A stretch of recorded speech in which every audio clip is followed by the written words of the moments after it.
Good evening. I'd like to call the board meeting for the Beacon City School District to order. Please rise for the Pledge of Allegiance.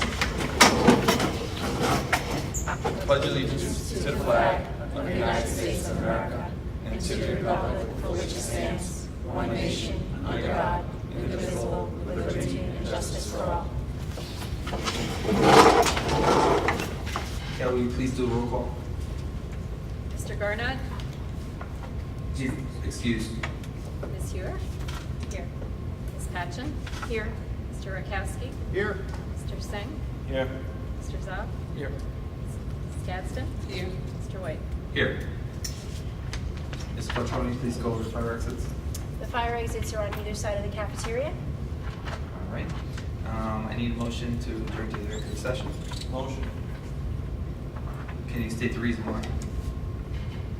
Motion to adjourn to executive session to review the employment history of a particular individual, and the board will return as soon as possible. Second? All those in favor? Aye.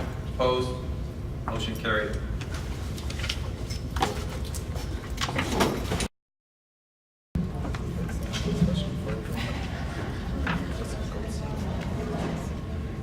Jessica Goldstein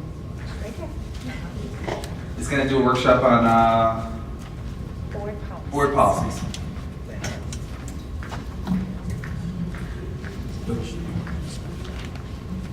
Good evening. Thank you very much for having me here tonight. I know that there were a lot of questions that the board has about this project that we're kind of in the middle of, and I want to answer any questions that you might have and provide as much information as I can so that we get to know each other and that you are. You know that I'm here as a resource. I'm here with the New York State School Boards Association by way of introduction.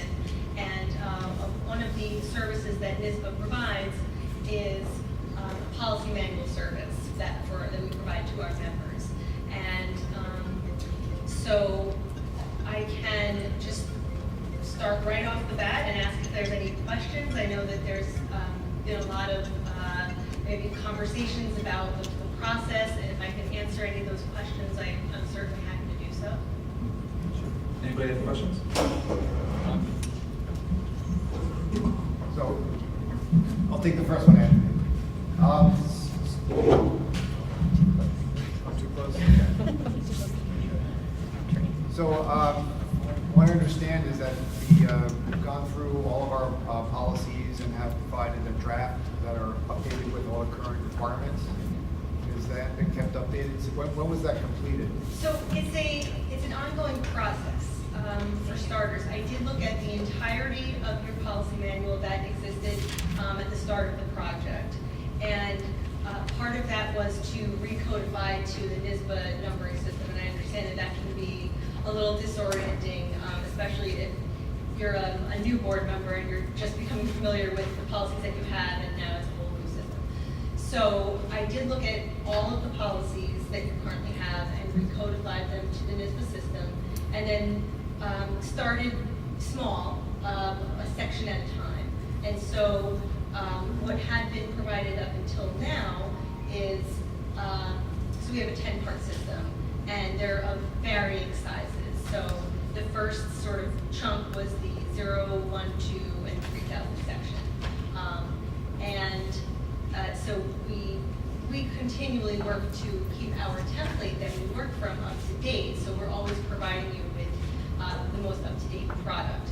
And then there's always going to be a few policies here or there that happen along the way that need to be updated. And so at the very end of the project, we'll say, okay, here's a last few that you need to look at. So the first chunk, the 0 through 3,000 section, had been more or less adopted by an earlier board action. And there are maybe a few policies that need to be looked at that I'm keeping track of that still need to be adopted.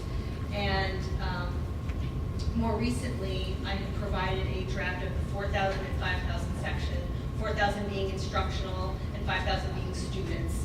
And so where we are now is you as a board, or depending on how you would like to structure it, you could have your policy committee take a look at the draft, make a recommendation to the board, Some things need to be customized a little bit more to your districts.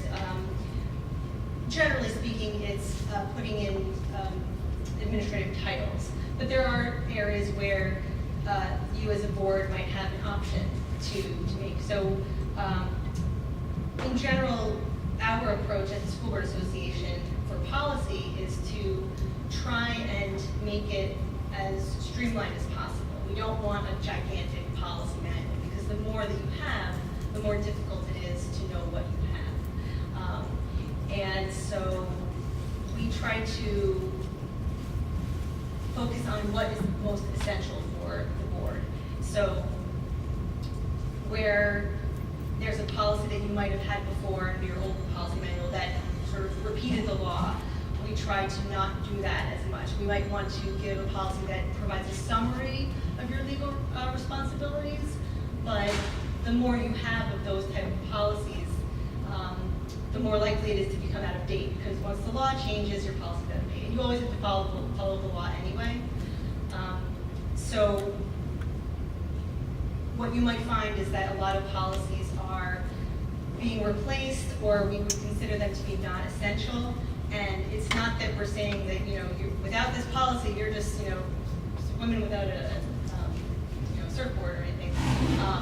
It's that a lot of your prior policies didn't really provide a lot of meaningful guidance. And so that would be our recommendation is, here's NYSBA's approach. And in the draft that we provide, we will always tell you, this policy is meant to consolidate, combine, and replace and update, and we provide you with the old policy number, so that if you wanted to go and look and say, okay, what did we say before, you can do that and make a comparison. But I think that approach to sort of try and do a word-for-word comparison is going to be very, very difficult because of how we write our policies. And so I would recommend, as you're taking a look at a new draft policy, for consideration, that you look at, does this do what we want it to do? Does it say what we want it to say? And for our approach, it's very much setting the tone and setting the broad parameters. And so you're not really going to be getting into a lot of day-to-day operational issues with your policy manual. So we try to keep the board focused on the board's role. And you'll also notice that we do provide some administrative regulations that are meant for the administrators. It's not an entirely separate regulations manual, but we do provide some for you. Does that answer your question? It does. So it sounds like we had a 0 to 3,000 section, which may have already been adopted, and right now the 4,000 is ready to be reviewed and adopted. Correct, 4,000 and 5,000. 4 and 5, okay. 4 and 5, yes. But 6,000, isn't 6,000 the business? ones? Yes, the 6,000 are the financial. Yeah, when could those be ready? Are they? that's- I can get to work on that when I get back to the office. Because I know those have a lot of things in auditing and things like that that we need to correct. Right, and we will make sure that you have all of the policies that are required by law, as well as a lot of the policies that are recommended by, say, the comptroller. I mean, Yeah. we sometimes go back and forth with them about, they say you need to have a board policy on this, that, and the other, and really what they want is just something written down. And as long as that could be a business procedure, it doesn't necessarily have to be a board policy. So we try to, again, focus the board on the board's role. Okay, thank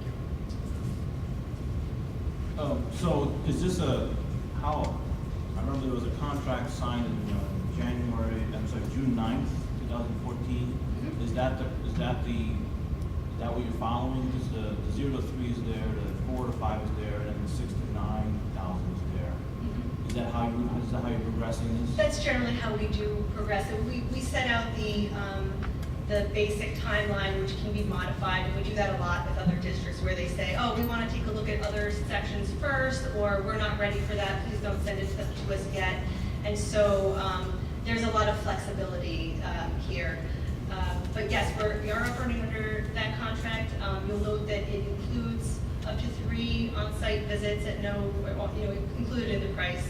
And those on-site visits can be, working with the policy committee to answer questions you might have about the draft itself. We're also here available, via email, telephone, Skype as well. And you'll also note in the contract that we split the payment into two. The first half, it was invoiced upon signing, but we don't invoice for the second half until we've completed giving you the draft for you to look at, and then we give you 120 days after that, so that we're giving that amount of time so that we will continue to work with you. And we will continue to work with you until the project is done. If it stretches out, after we've provided the entire draft, which it happens with other school districts sometimes, they need more time, other issues crop up. We might, in order to keep sending you up-to-date policies, sign you up to our update service, which is a small $850 a year fee, and that will continually send you policies as we develop them, and also allow for that ongoing relationship to work towards adoption of the policy manual. And then posting it online is also included, and you've got part of we're working towards that as well. You've got the policies that are adopted are posted, and as soon as those are all completed, you can release those if you like, or you can release it as it's going as well. Now, do you have a crosswalk between, there's confusion as to which policies in the new version is enforced as opposed to the old version is enforced, because the numbers are not matching. Correct. The numbers are different because you had, the original policy manual was developed by a different service. And so how I've been working with the district is to say, okay, if you're going to adopt these policies, and in the draft policy, I will always say, this policy is meant to replace these. So you always know which one is supposed to be deleted upon adoption. It's not always an easy one-to-one, and it's unfortunate. That's just, we arrange things differently. So you might have, for example, like sexual harassment, we have two different there were policies. two, right? You've combined them into one. Right, because it was our recommendation that you have sort of one overarching sexual harassment policy that applies to everybody, and not one for students and one for staff. We originally had one for students and one for staff, and we found that they're pretty much identical, because you're saying you don't sexually harass people the same. So we came up with one comprehensive one. So we're always here to help sort of guide you if you do have questions about that. But I did actually come up with, and I can leave this with you and send via email, kind of like a chart to say, okay, this was the NISBA policy, and this was your old policy that it would replace. So that would help you to say, okay, well, when we adopt this new one, these go away. But everything else would remain in effect until you replace it. And so we're, because I went through the entire policy manual and recodified it, I made sure there was a place for everything and everything in its place. And so if a policy isn't replaced by a new policy, or, rescinded, because we were saying, these are considered, non-essential or outdated or not needed or whatever, and we also provided you with a list to say, these policies were specifically not included for whatever reason, and we provided those reasons as well, and I can resend that information if need be. That way you can be sure that at the end of the project, all of the old policies are going to be replaced by all of the new policies. No, I appreciate the chart. I'm trying to do it by hand. Oh, no problem. I have it here for the 0 to 3,000 section, and then I have for the 4,000 and 5,000s as well. Does it matter how strict the numbering is? One thing I noticed is the year number for consent agendas was different than what was adopted by the board. Yeah, I did actually notice that there was a consent agenda policy that was adopted, and that's fine. It actually was it was close enough, I think, to, let me just check my notes here and see. I think it actually, the 2341.1, that is actually our number. We just, when we provided you with the draft section, we didn't have a separate policy for consent agenda, and I think probably at some point, maybe there was a request saying, oh, can we see a sample, and so you got the NISBA sample, and it's the NISBA number. I mean, if there's any aberrations, you know, I can bring that to your attention. I think there was one maybe about committees that was maybe given a different number. I mean, it's not set in stone, you know, this is just our numbering system, and it helps if we're speaking the same language, but if you want to put something in a different place, it's your policy manual, you know, I'm not gonna stand in the way. As long as you know where it is and where you can find it. And having it online is, the online service that you have your policy manual is very searchable, and so it's very easy to find what you need to find. So does our e-policy manual, what is that? Does that include the ones we've adopted plus our old ones? Or What's is that- currently on e-policy is what was sent to us, and we're the pass-through for e-policy. Right now, we've only put the new policies on e-policy. And I think that it's probably a good idea to stick with that and just say, going forward, you know, we're just gonna put the new policies up online as they're adopted. And so, maybe that gives a little bit more, there's a little more, I don't say urgency, but a little more weight to adopting the new ones. You can always go back and refine policies that are adopted. Because policy making is an ongoing process, you're never going to be just, you know, done, we can stop thinking about it.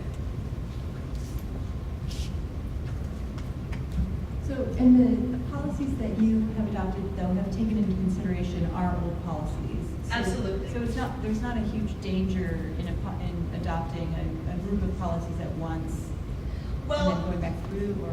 for the most part, yeah, I always looked at what you had before, and right up at the very top of a draft policy, when I say, you know, this is what this policy does, this is which one it replaces, I'll say something like, we've incorporated the main provisions of this policy. Like, there really isn't anything that is different, unless there is, in which case I'll say, you know, your prior policy said something, and we're suggesting you go in a different way, and we'll make a specific notation. You know, we think that, you know, for whatever reason, this new policy reflects a change in the regulations since your old one was adopted, or, you know, state regulation, something like that. So we will always bring to your attention the important things that you need to look at. And so we try to do a lot of that, and I say we, I mean, you know, myself, I most of the time. But we all work that way.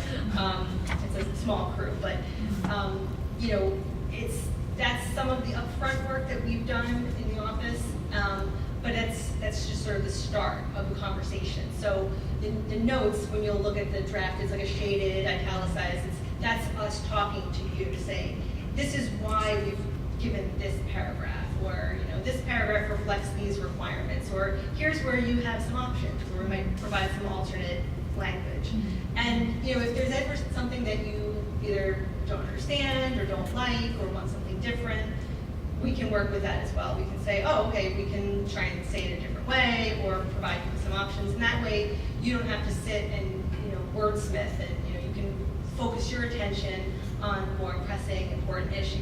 Not that policy isn't important, because it, you know, I fully understand these are your policies, and you have to adopt them, and they're going to be, you know, the policies that you are going to live by. But, you know, by taking policy out of the realm of the everyday, day-to-day management, and, you know, focusing them on what is the board's expectations, that helps as well to sort of focus your attention.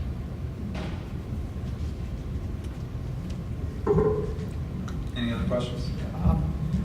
Well, one of the things that I think the board and the public has struggled with is structurally how these things are presented.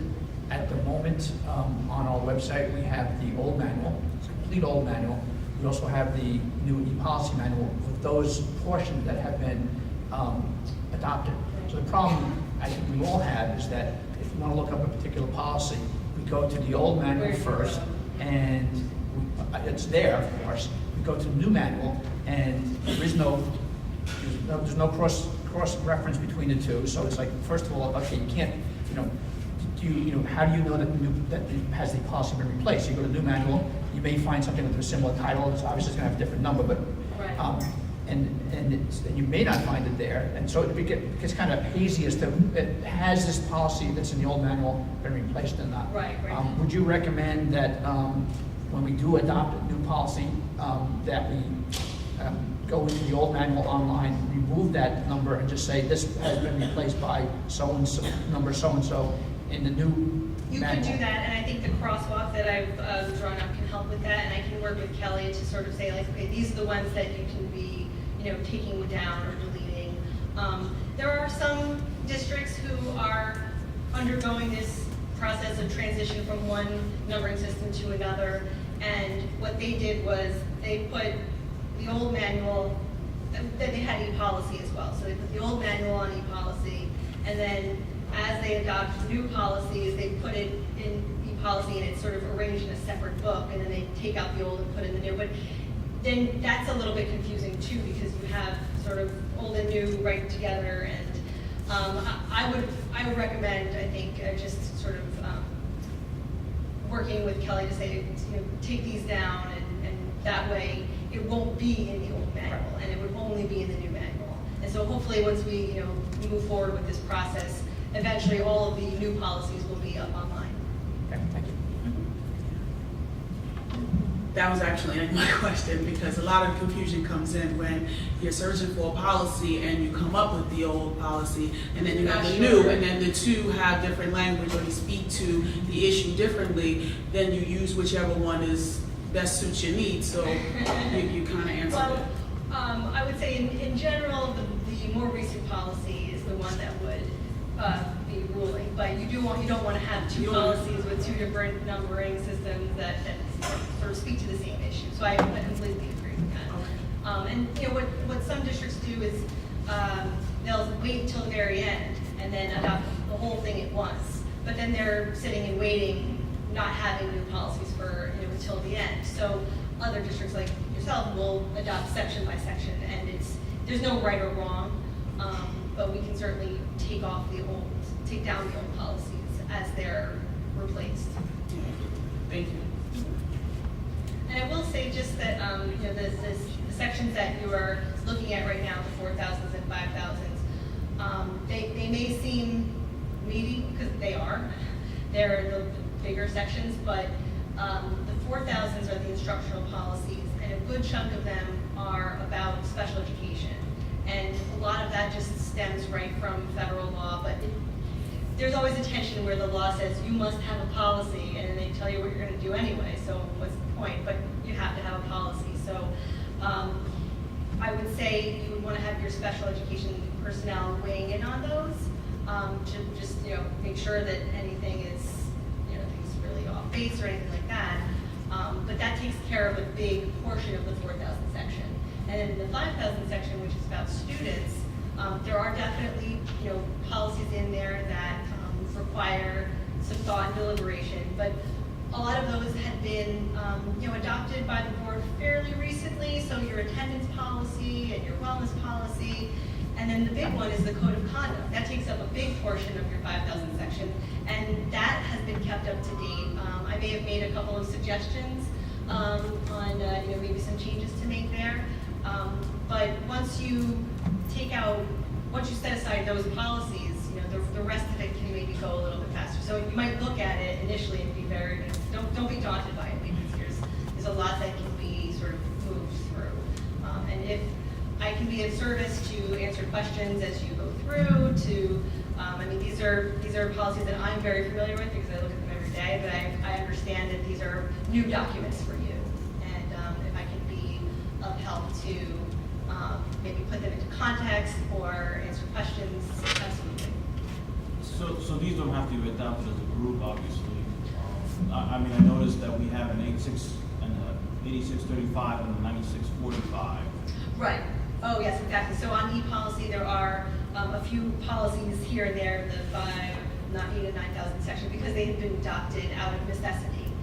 So no, it's not required that you adopt an entire section. It's just maybe more out of convenience that some districts do that. But we realize that sometimes you have to adopt a policy, and that's fine. Were there any questions on any particular other policies. I know you had mentioned that you were, interested in getting the financial policies through as well, so we can definitely work on those. And if you'd like to, when you get the 6,000 section, you can do 4, 5, and 6, and that way you can work on what you need to work on as well as what the other ones you have, and then after that, you can do 70 and 9,000. I think the crosswalk would be very helpful. Like, for example, like 3,000 only has 2. So is it Right. supposed to just have 2? Yep, yeah, it's very small. There's the 3,000 and the 7,000 series, which are very small, and it's just, it happened to just not have a lot of policies that, it's about the administration, and sort of rules for the administration. So that's not something you're gonna have too many policies on.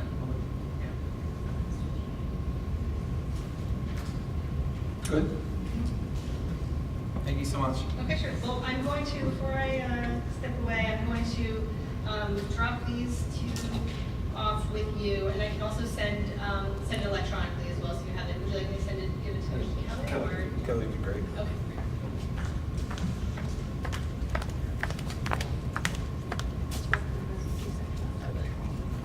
Thank you. Thank you very much. All right, for the rest of the agenda, we have student and school presentation, parent groups, teacher reports, open to the public. Anne-Marie will give her superintendent's report. We have board comments, unfinished business, new business, and then the consent agenda. On the consent agenda for 1305, we do have some corrections. So we are going to be removing letter P, which is a resolution 07-18-16A. And we are going to be adding a resolution, and we're going to name it, and we're going to name it R 071816C. And Georgia will read that when it's time.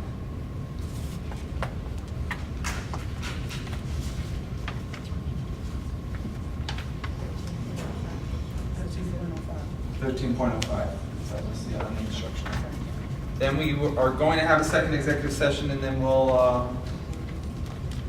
not anticipated to act, and then we'll go adjourn the meeting. All right. Any other corrections that you guys noticed to the agenda? All right. Any? Are we discussing new committees or?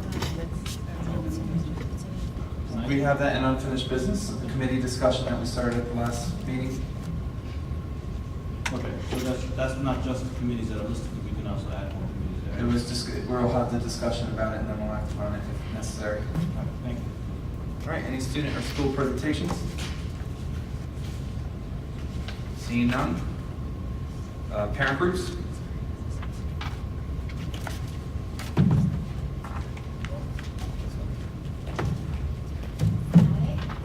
my name is Anna Bergen, co-chair of Beacon Arts and Ed Foundation.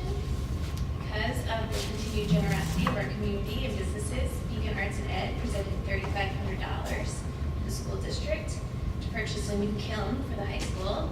So we're super excited about that, and for the ceramics students to continue to make pots. That's all. Good night. Thank you.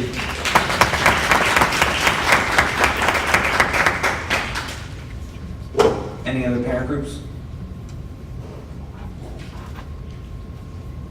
Teacher reports?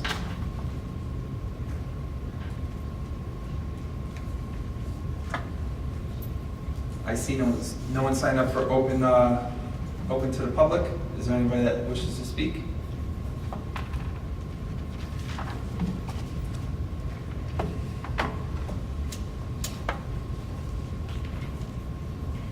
Good evening. Please bear with me because public speaking is not my forte. My name is Rebecca Schofield, and I will be a senior at BHS in the fall. Over the last year or so, I've been regularly attending the Board of Ed meetings. When I can't attend, I do make sure to watch the videos. One thing I have noticed at the meetings is the lack of student attendance at these meetings.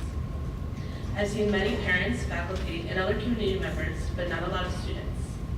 I was curious to hear what other students' opinions were on the events going on in the district. So I spent a lot of time at the end of the school year talking to many different students about the district events. We also talked about the concerns that the students have and ways to fix them. I took notes and I organized them into a Google document. Last month, I shared my document and met with Ms. Anne-Marie Corderoni and two concerned parents in the district. The meeting was very positive. We all agreed that there are concerns that need to be addressed. We even took the first steps in fixing these issues. Due to the length of the document, I cannot go over each thing that is listed, but I do have copies to give to the board. I do, however, want to bring up a few key things that were brought up. One of the first things that the students mentioned is better communication. For months, parents have been asking for more transparency and better communication within the district. The students agree because lack of communication is a huge problem throughout the whole entire district. Very often, I and other students feel lost or misinformed about important things. Also, students feel it can sometimes be difficult to get in touch with administration, specifically at the high school. It is extremely frustrating to send out an email regarding an issue and for it to be ignored. Secondly, students feel there should be more student representation. Most students feel their voices and opinions are not being taken into consideration. One way we think this can be fixed is by having a student board member. The parents, faculty, and now students are asking for more transparency and better communication. So what are we waiting for? In order to improve as a district, we need to work together. We cannot keep bringing things up from the past and putting blame on other people. Instead, let's start communicating and moving forward to make this district the best it can be. Thank you for your time. Good job, Kat.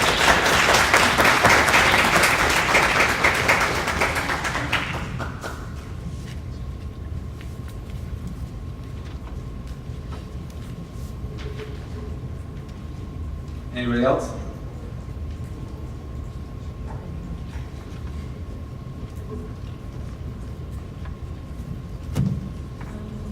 Hi, my name is Michal. I'm a parent. I'm a taxpayer. I just wanted, I'm pretty sure that Anne-Marie is going to talk about it in her report, but in case she doesn't, I just wanted to ask about all the hirings, and at some point there were a bunch of parents that were willing to pitch in and help with the job fair that some board members asked about, and I wasn't sure what is, I just checked the website and I see no employment opportunities listed, so I wanted to get the status of all the positions that we're hiring for. Great. And you're right, I will.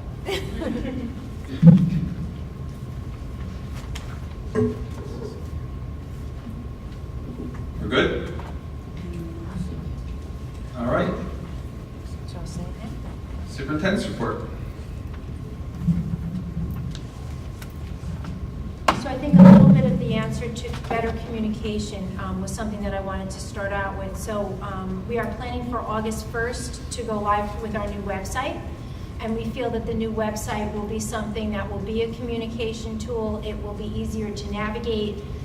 So we've been working really hard to kind of migrate from the old to the new. Tim Fasheen, who's our Director of Technology, went to Pennsylvania for training for 3 days and set it up. And he's having meetings this week with the clerical staff and some of the administrators to get all of the information over. Again, I think with our current website now, there's not a picture of a student or a classroom. When you look at other districts, that's the first thing that you see, and that's the first thing that's missing. So I think that we should celebrate what is going on in the buildings, and I think that having a website that's clearly laid out would be easier to get communications out to the parents, and so we're working hard towards that. So stay tuned to that. I'm hoping that we can show something at a board meeting in the future to kind of showcase what that's going to look like.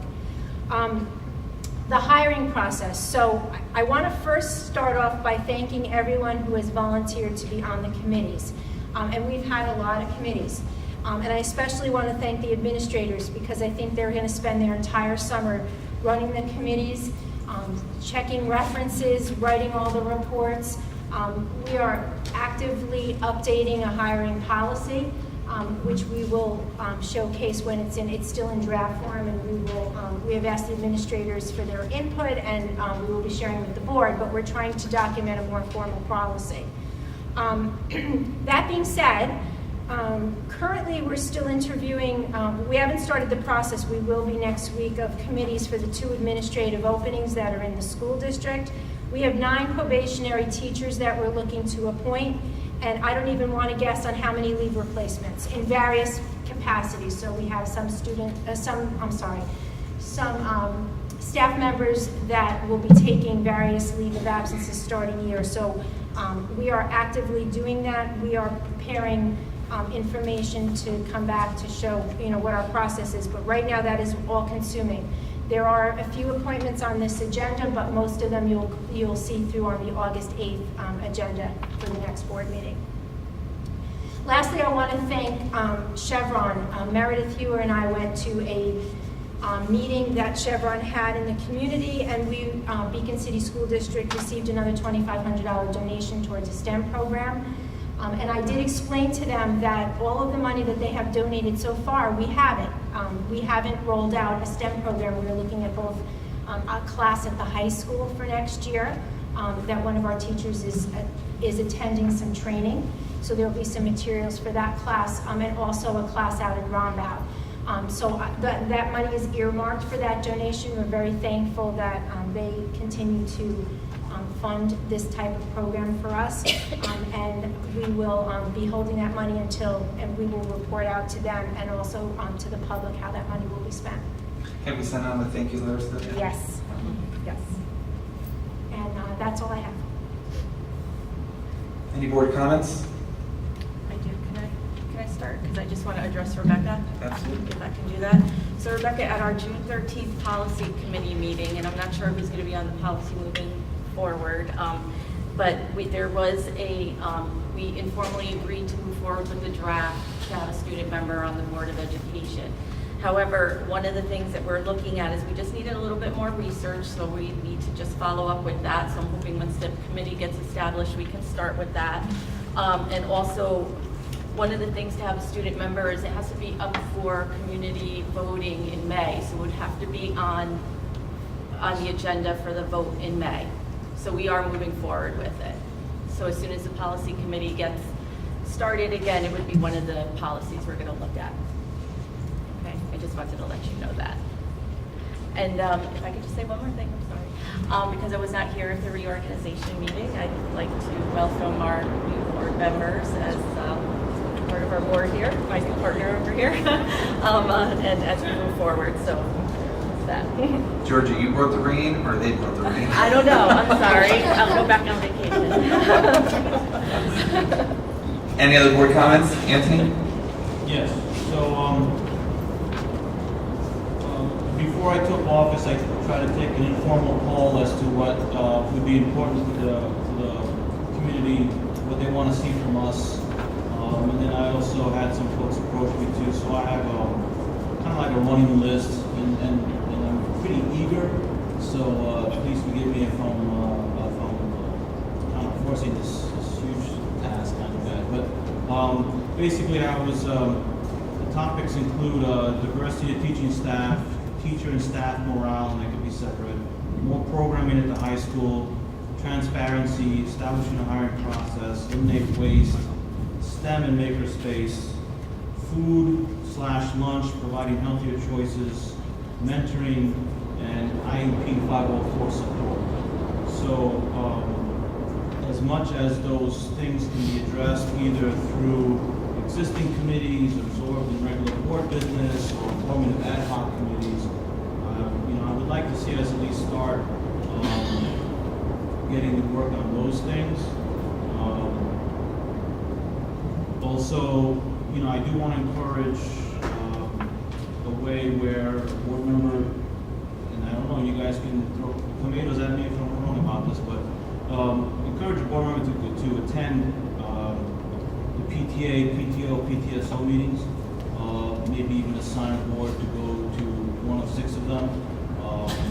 I think it would be very helpful to know, to get a better feedback from the parents as to what they want, how they feel about us. It'll also help them build a better bond. There are also possibilities where, and I'm not sure about this, I haven't fully scoped this out, but possibly where the library and municipalities of Beacon and Fishkill have committees that overlap what's in the best interest of our children, kind of like similar to what the recreation department has done you know, are there other committees in those entities that we should also be participating in?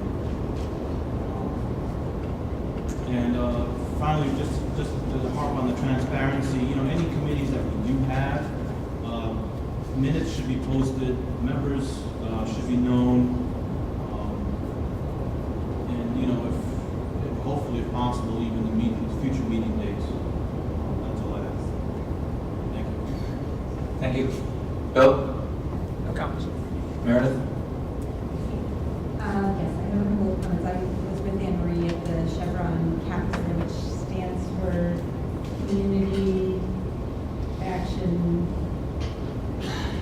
It's not partnership, I wish it was. It's like plan or something like that. And I went because I was invited actually as a board member, so I wanted to let the other board members know that this exists. It's actually been around for 5 years. They formed to try to figure out what to do with the land that's owned by Texaco that is not in great shape, needs a lot of remediation. So they're sort of, right now they're still in the exploratory phase where they're figuring out what is possible in terms of amending the soil, etc. And then they will eventually try to move forward, I think, with some development.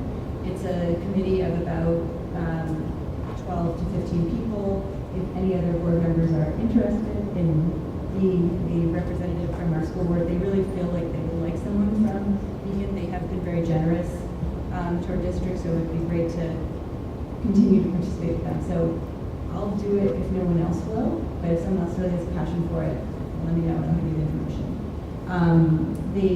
As Anne Marie mentioned, they just donated to the district, and they have also promised a donation to the Arts and Ed Foundation, so that's really exciting. I also wanted to remind everyone that the after-school program sign-up begins August 1st. There's information. Is there any information on our website? I don't. There is not any information now because of the migration to the website. I did speak to the director, and I asked him if he wanted to come, so they may be coming to the workshop August 8th. We wanted to wait until after the registration opened to kind of remind people to do that. So no, that's okay. But they just filed their final permits. They were in the office on Friday, so we'll do a big push just to remind parents. Great. And then the other thing that I wanted to let people know about is that at the high school, and I actually don't have the date for this either, but I spoke to Mr. Devine, who is part of Beacon Players, and they're trying to kind of get this tradition of an orientation going for the high school so that students come in and they can meet with the different people who run the clubs and kind of know what their opportunities are there. So I'll give more information about that as it comes. Right now, I think it might just be the Beacon Players that's going to be there, but hopefully other clubs will be able to participate and let students know what's going on. I have a question.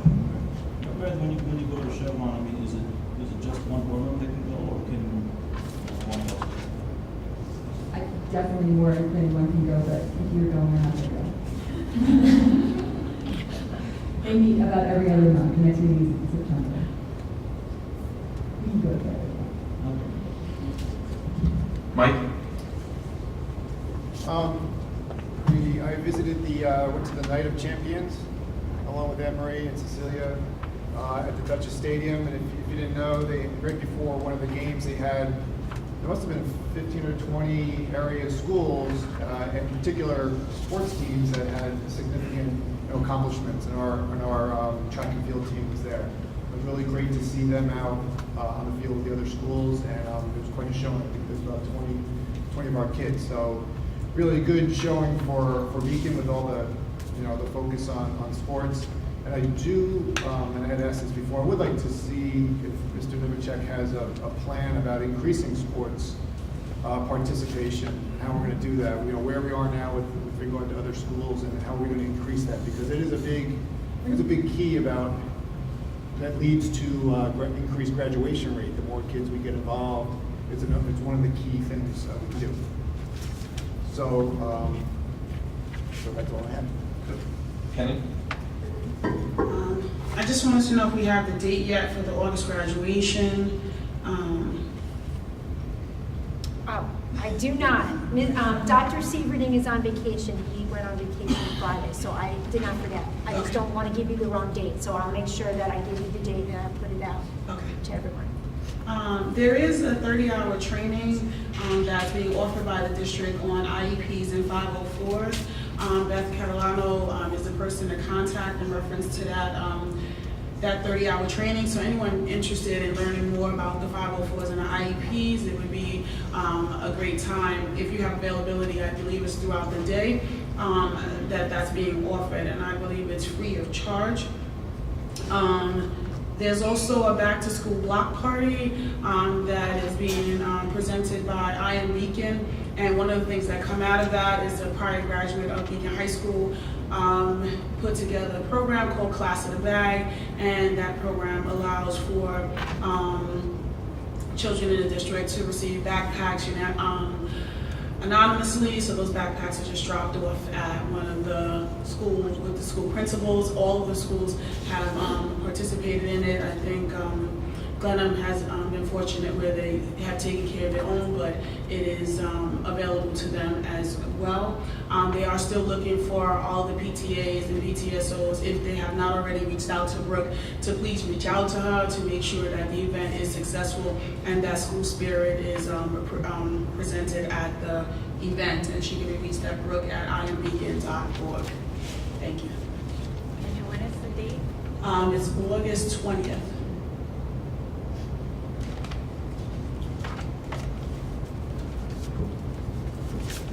All right.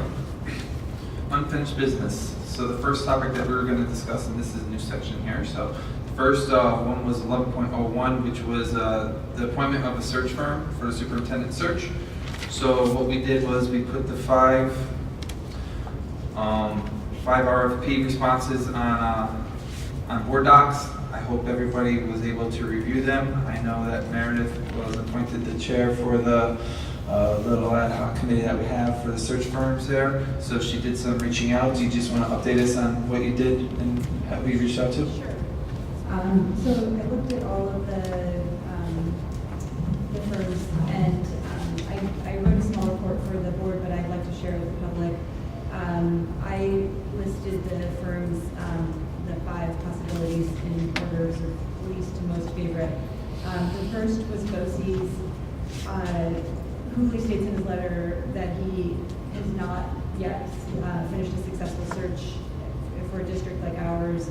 At the time, he felt like he was close to closing the stacking hill, but in fact, they reopened their search. So I just feel like they don't necessarily have the experience, nor do they have the reach, I feel, that we're looking for right now. The McPherson firm had not done any searches in New York, so I ruled them out. And then I spoke to the 3 firms that I did like: School Leadership, Ray & Associates, and then Hazard, Young & Matea. And School Leadership has done a lot of searches in New York. They're actually based in New York and have done mostly searches in New York and New Jersey. And so that I felt that was a positive. They were sort of slightly, their proposal was a little bit less professional. There was actually a typo in it. There were a couple of things that just made me feel like maybe they weren't quite as good at communicating. But I did call them and speak with them. They do not offer a guarantee, which the other 2, Ray & Associates and Hazard, Young & Matea, do. Offer a guarantee that if the superintendent candidate that you choose leaves within the first 2 years, they will lead you to search for expenses only. And their reasons for that were not very convincing for me. I said, well, these other firms are offering this, and they said, well, why would we want to work with this again if it doesn't work out? I just felt like that kind of, it didn't inspire that much confidence. I mean, they said they have a really good track record, and I'm sure they do, but I feel like we want to go with this. And given that their fee is about the same, we want to go maybe with someone who is willing to work with us again if the need arises. Because sometimes things happen that are completely beyond anyone's control, and so it'd be nice to have that guarantee. Ray & Associates, I also thought was a good proposal. They do have the guarantee, and I spoke to 1 reference. I reached out to 3 references for each firm. I only got back, only heard back from one of the references, and it was positive, but I didn't hear from the other three. My feeling talking to them was that they were slightly less professional than Casa Grande. I did hear back from his name's Mike Rush after I spoke with him, and it was just really just a feeling that it was getting a little. We've been through a lot, and what came up with a lot of the references that I spoke to is that the search firm that they work with, mostly the Casa Grande, that they had offered a lot of healing and a lot of work with the board and with the community in terms of increasing trust and transparency. But I felt like it was somehow getting too personal with Ray Associates, that we really want someone who will help us rise to a more professional level, not a more personal level. So again, Casa Grande, very similar proposal to Ray Associates. The one thing, or a couple things that really got my attention. One, they start with meeting each board member individually rather than the board as a group, which I think is kind of an interesting way to create a profile for the leadership we're looking for. They, like Ray Associates, do several forums with the community to get community input. The woman, they have several people that work with them, obviously, but there's a woman, Deborah Races, who every reference I spoke to spoke so highly of, just in terms of her ability, her perceptiveness, her emotional intelligence, her professionalism. And the man I've been speaking with, Bill Adams, has also been incredibly gracious and detailed in his answers and very professional. One negative thing reference did say about them is that they brought them a candidate that they loved, but who was not in their price range. So I think if we did go with them, I would be very clear, would want us to be very clear what our limits are. And that was about it. So I don't know if anyone else has any comments or questions for me, just from my discussions. So I read through the proposals, and I thought either the HYA or the school leadership were actually the top two. And HYA seemed very comprehensive, and I liked the process they laid out. There was a lot of community involvement and a lot of time researching to find the right person. When it comes down to, and I like the 2 years, actually it's 1 year. They'll do it for just expenses, and 2 years if the board is still. Oh, right, there's a caveat. Significantly together or something like that, I don't know, but they're very expensive. I like school leadership because they're in New York, and so their expenses are lower. HYA, they say they're going to come here, travel 6 times, and all the expenses for all the consultants to travel all those times because they're out of state. Will be in addition. I mean, on the surface, $20,000 for the school leadership and $21,500 for HYA. Well, actually, and I could confirm this with Bill Adams one more time, but the expenses. So the people that that we would be using are actually in New Jersey, so they're not flying here or anything. They would be able to drive here. They try to batch trips as much as possible, but within the $20,000 are those consultations.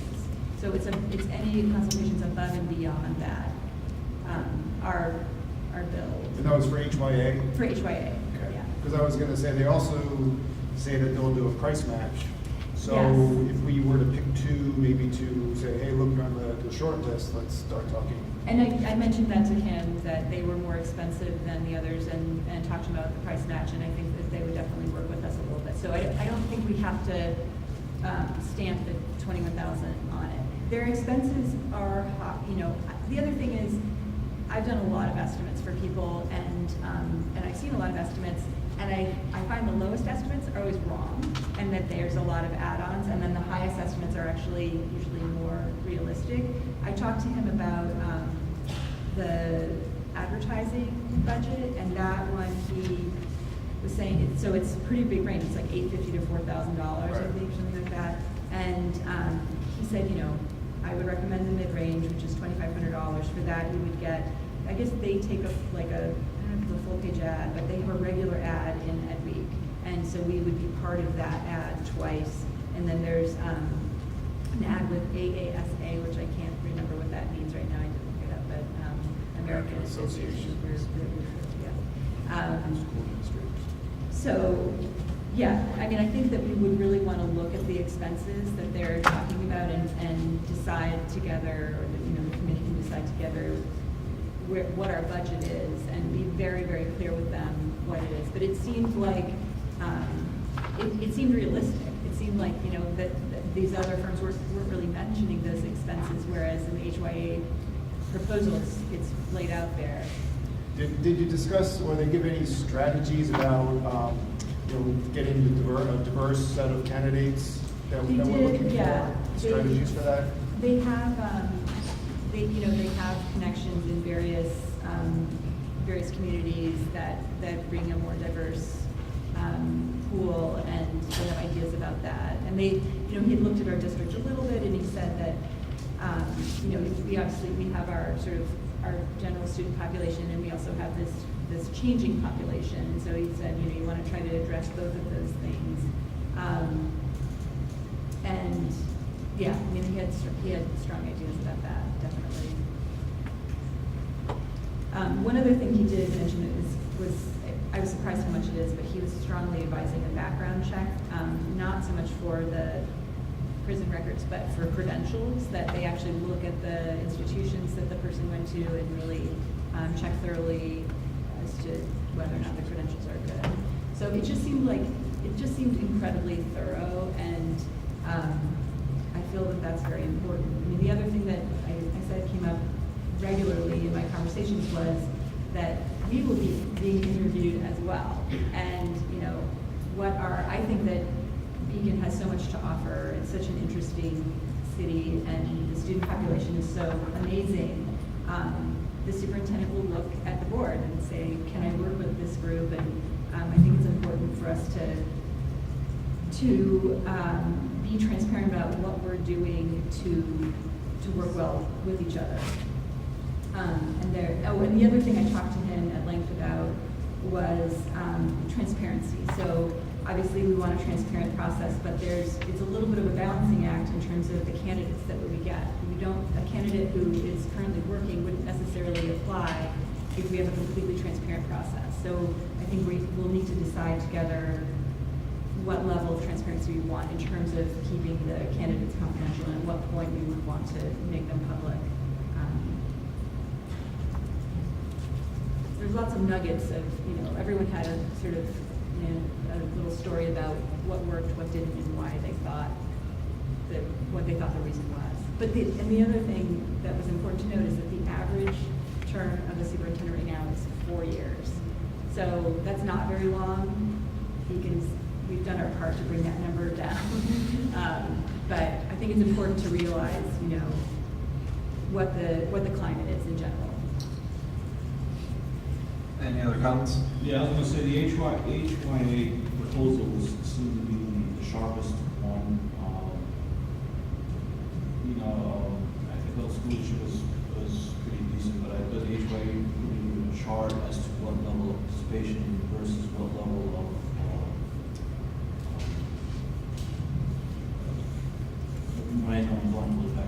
The transparency. Yes, the transparency. Thank you. So it sounds like they actually kind of are talking the same language that we're looking for.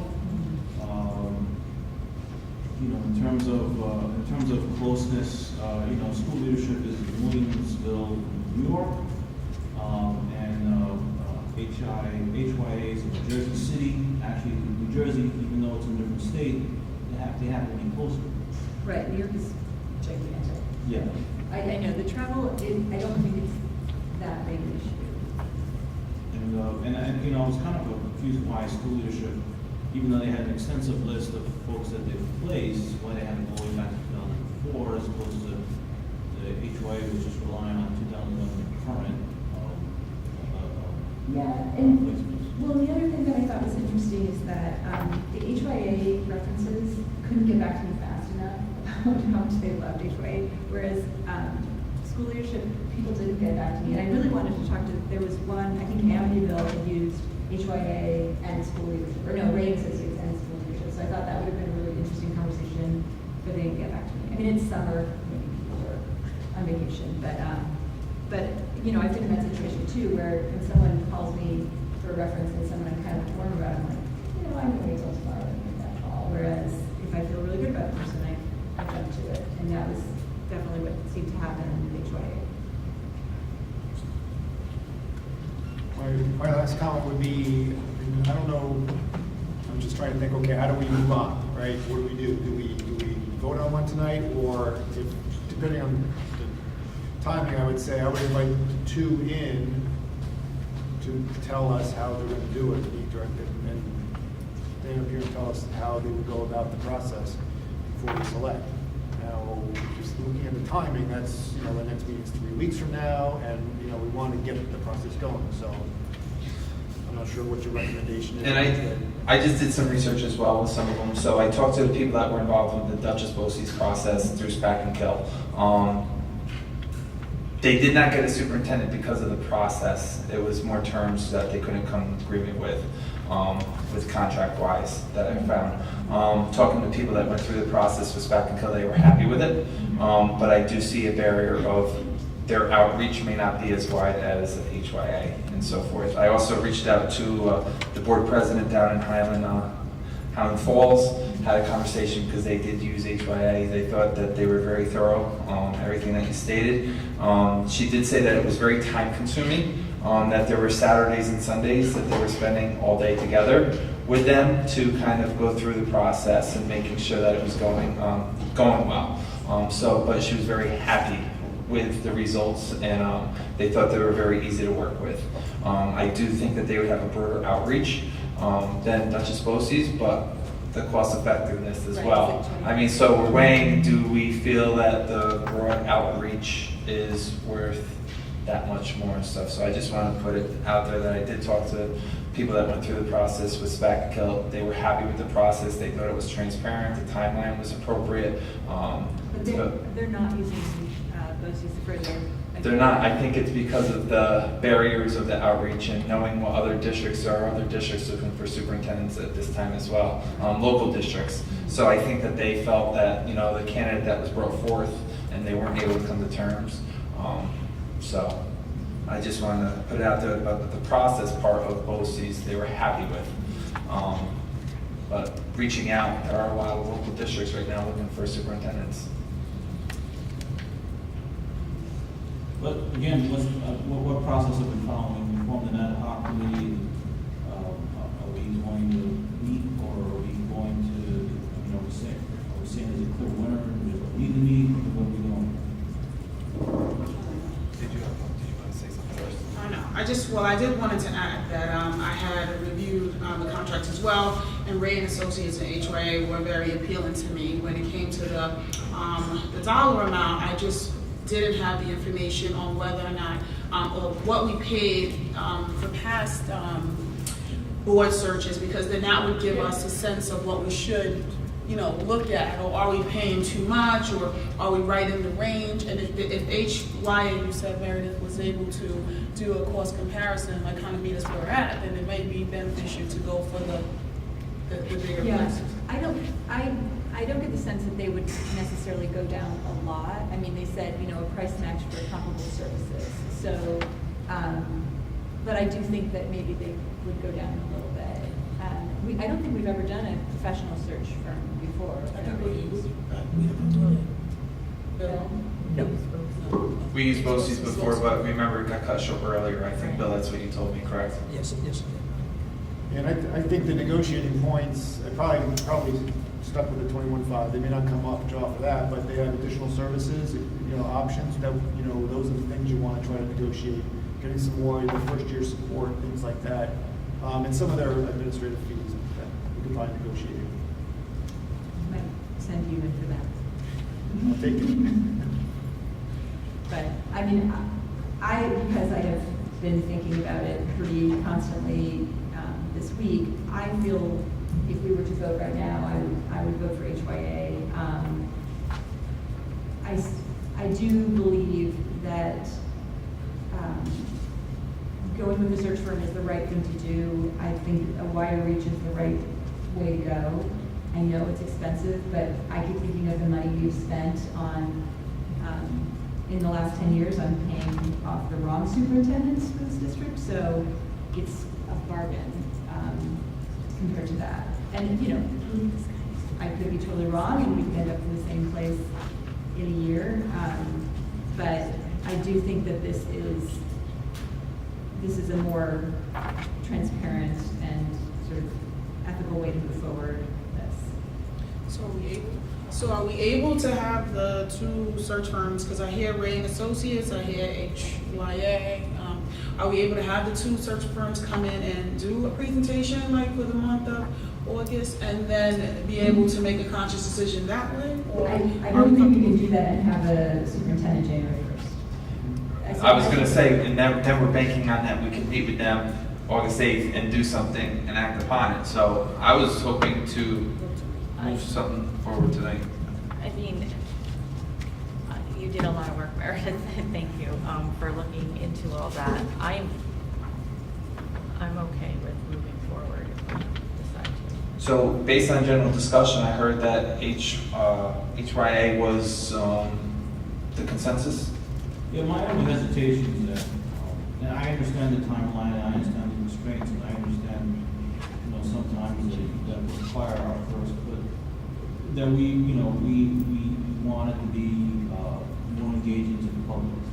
I know no one came up to during public comment to speak on the choices of the search firms, and maybe the public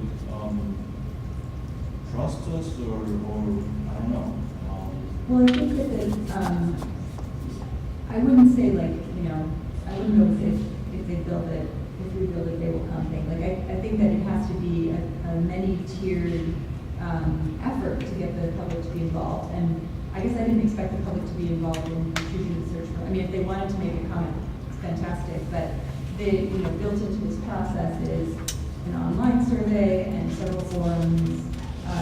They said, well, we'll do one at 6 a.m. for people who have to go to work, and we'll do one at 7 p.m. for people that, come after work.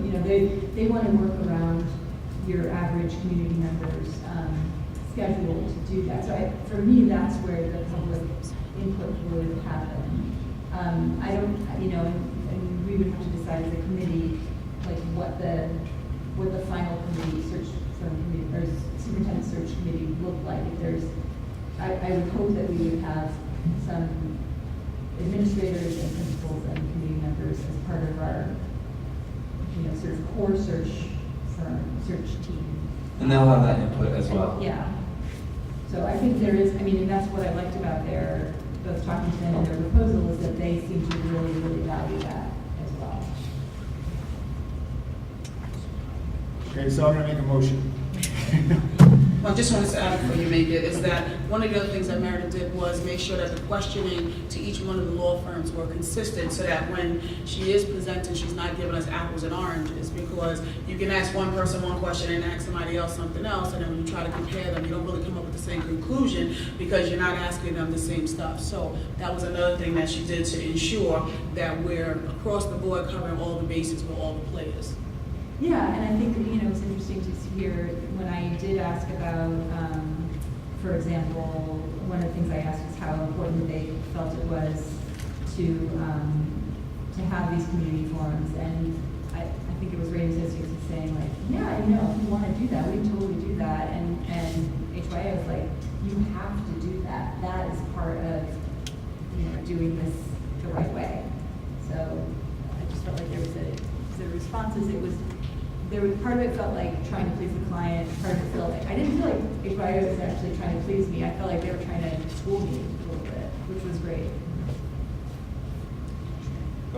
Okay, I make a motion to proceed with discussions with HYA on the terms and conditions of their proposal and provide a final proposal to the board for review and approval. Second. Discussion, and the discussion is, there was a second, so the discussion is, I hate just giving voting on a contract, to issue a contract without first sitting down and discussing the terms and conditions. The struggle is that it's 3 weeks until we meet again to review and potentially approve the contract so we can start moving forward. I think that you're saying that you want to negotiate the contents of the contract because they sent us the response already. They sent us their proposal, so we would sit down and go through the terms and conditions and questions and negotiations of, what they've proposed. And they would possibly, present the modified or the updated, here's the best and final proposal for us to consider for approval. Wouldn't that be the normal process, like once we decide to go with them, that they come back with A contract. a more, yeah, I think makes sense. Yeah, exactly. I think that, that then we create a contract that has kind of more specific, I mean, they did, I talked about them, I asked them how realistic they felt the schedule was for a January 1st superintendent. They felt it was possible. I mean, I do think we need to also sort of have in our back pocket either torturing Anne Marie further or getting an interim superintendent if we come to January and we don't have the person we feel we can move forward with. But yeah, I think that, the next step would be to firm up the contract, think about the expenses, really be very, very clear about what we're able to spend, and then move from there. So I guess, we can do that over the next 3 weeks, present a contract at the next meeting, and then move forward with I think the first step would be for them to meet with board members, which the good thing about that is actually, if they're meeting individually, hopefully they can come for a day and people can work their schedules around that.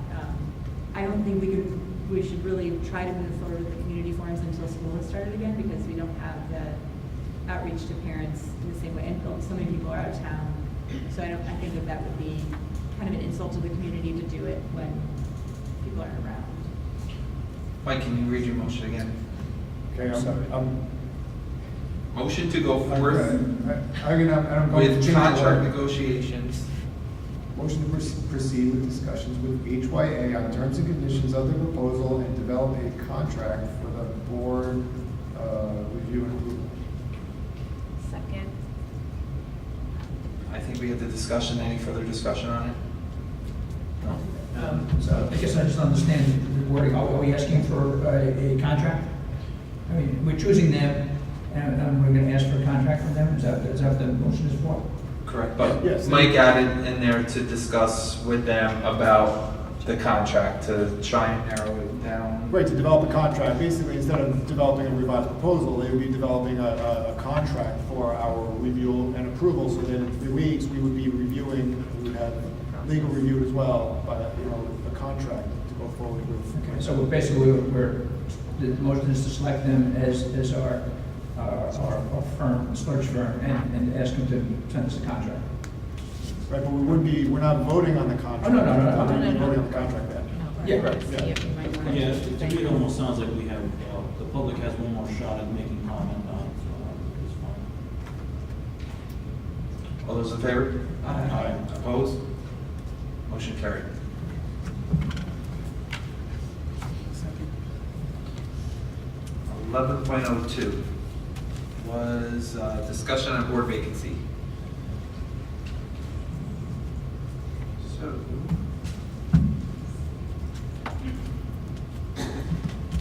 who would like to start?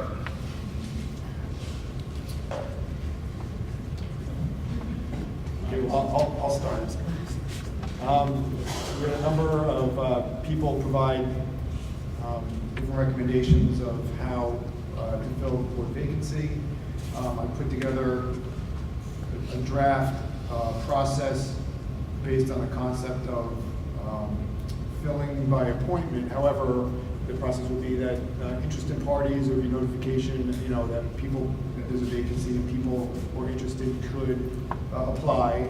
It'd be a short application, which is basically verifying that the person meets the qualifications in our policy for being a board member.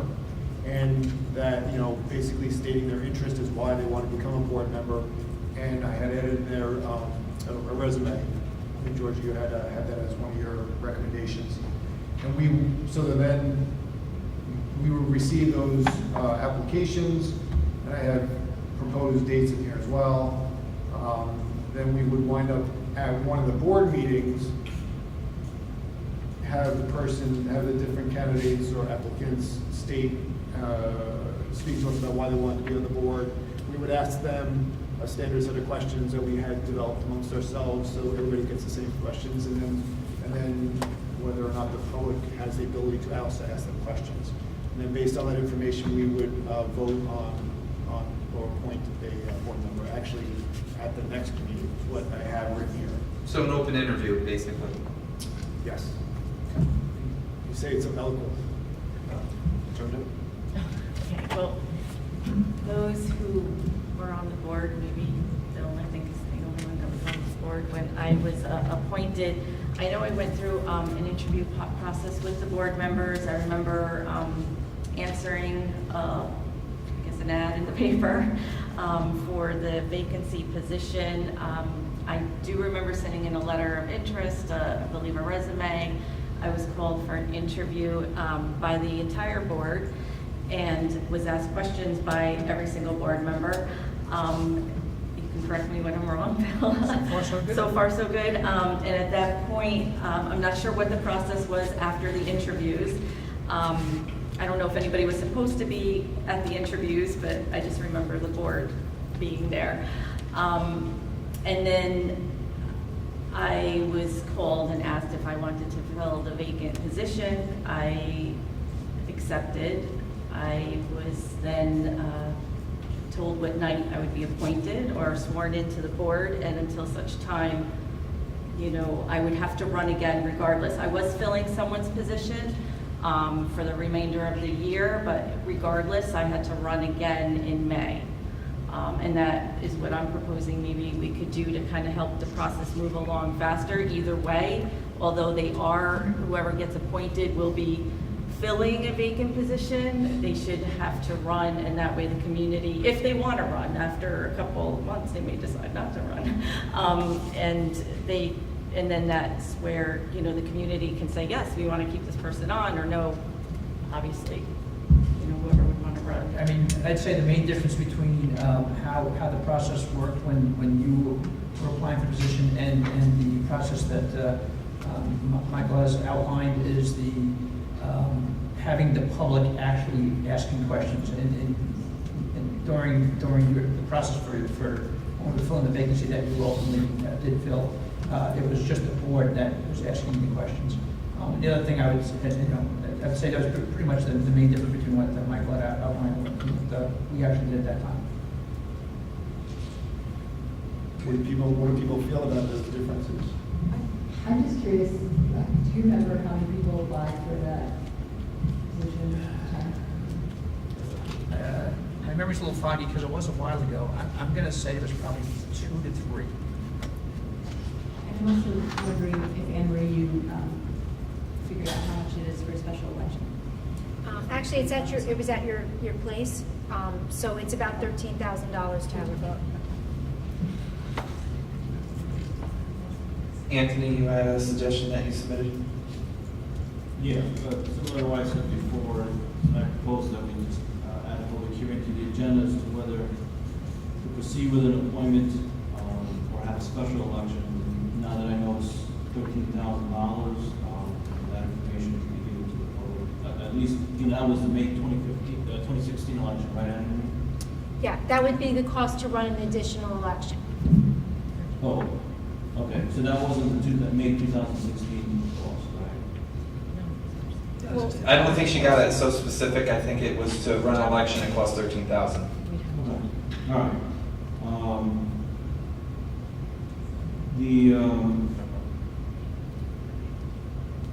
What I was suggesting was,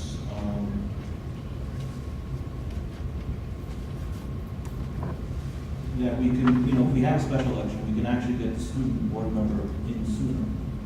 Because we can add it as a composition to the board, to the vote. And And, interestingly, we can also decide just not to fill it. Now, I'm not saying that's the best option. I think that is probably out of the three, that's probably the worst option. But even though it's not ideal, it would make us work harder to find a compromise in order to get the quorum we need to make decisions.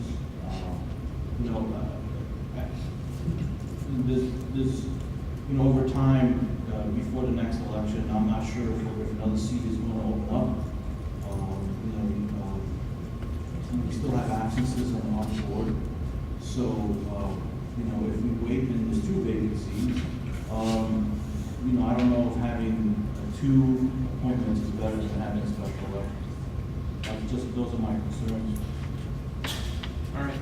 So as I was listening to the proposals, I was thinking of almost a combination between Mike and George's of having maybe the candidate do a 5-minute public comment and then do the interviews, just because going through and interviewing people, I know that there's nerves that take place and so forth, and even though if it was an open interview and there were questions and so forth, it may not be a true representation, but if they had time to plan a speech or something, and so the people in the public could get to know them. So I was just trying to look at combining the two of them to kind of see of a process. Well, I was just thinking, as you were saying that whoever applies, maybe they can do a little platform here, and then we could do our interview process. Right. I mean, and we could do that during an exec and then come back out and, Well, we could workshop the candidates. Good. I think just going forth with having something public, like maybe a prepared statement and so forth of, why they're running and so forth, and we can tell them to have something prepared where they could present, and then we could give them, then we could interview them closed.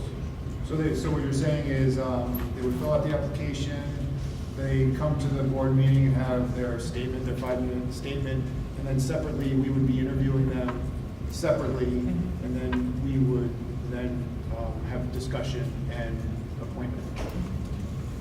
So having the public actually asking them questions directly, it would just be them, public hearing them and their statement. Right. I didn't include the part. I didn't include the part where the public asks questions. I just said have them make a statement. So they're aware of that. Anthony, let me ask something, and this is no offense to Frank, but you excused them at this meeting. You brought the same questions against Jose. And frankly, you could have legitimate issues why you can't make it. But is there any indication that the issues that Frank is having will be resolved?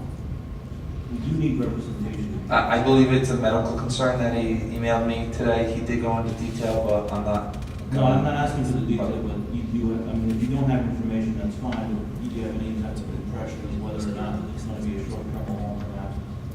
He did allow me. He didn't tell me how long the medical condition was going to be, but he did tell me that there was a medical condition that he couldn't attend tonight, and he let me know well in advance. Early this morning, I believe.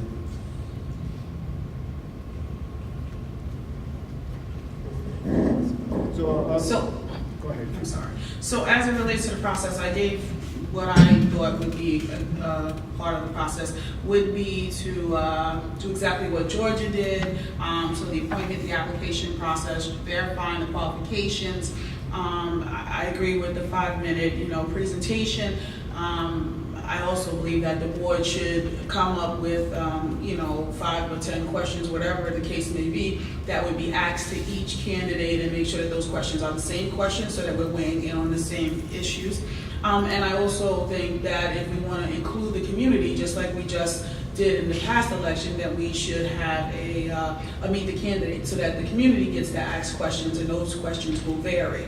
So you get a sense of their general understanding of what's happening in the district as it relates to daily operations and other issues, and then we get a sense of who they are in front of us based off the pre-selected questions that we give. So that's my 2 cents. Mike, what I'm saying is I like almost your whole thing except for the public making a comment. I would want to adjust the timeline just a little bit to make it sooner rather than later. I thought you were very generous with the time that you gave for it.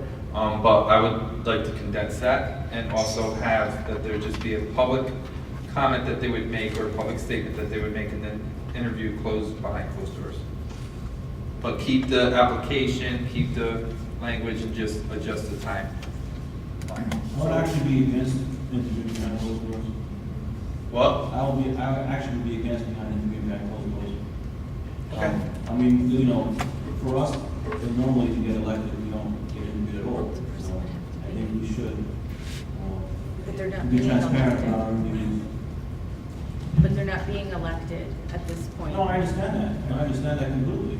And we see, you know, there's a whole bunch of different, you know, ways we can do this. What I'm saying though is, I don't know I can't think of an interview question that we would ask that we wouldn't ask in public. And if there is something that we ask in private, I don't necessarily think we should ask it.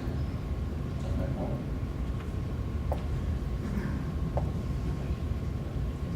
My rationale for interviewing them behind closed doors is due to people's reactions during interviews. Interviewing a lot of people, usually when there's a lot more people in attendance, they don't give their best foot forward and you have to try and calm them down and so forth. So I think with a smaller group, and it's not that smaller group with this board, but it's a smaller group instead of the whole public, would be a little bit more calmer. That was my rationale behind it. It's not hiding anything, I just think it's more, we get a better representation of who that person is. Well, I mean, then that goes with Kenya's idea with the candidates, right? I mean, that's, I think, maybe the best venue then. And in lieu of interviews, you would ask the question and put it on the queue for the candidates. I guess you have to look at it. If you're going to do it in public, you know, and there's various people have made various ideas as far as doing it in public. One was to have the public ask questions. Another one was just have the public in attendance while we ask the questions. The real question is, what is the purpose of doing it in the public? I mean, if we're, you know, if the public's going to ask questions or we're going to do it in public, if we're not going to be asking the public for their opinion, what is the point? You know, I mean, I don't see any point in getting the public involved if you're not going to be asking for their opinion. It almost sounds counterintuitive to either have them ask questions or have someone prepare a statement or respond to questions in public if the public is not going to be asked their opinion as which candidate they like.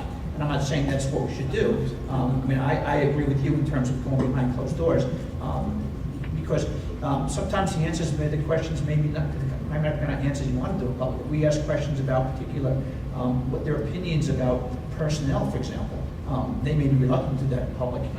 And so I think sometimes you get more honest answers in private. I mean, so if we're not going to be asking the public for their opinion, you know, you're right, Joy, it's not an election. An election makes perfect sense.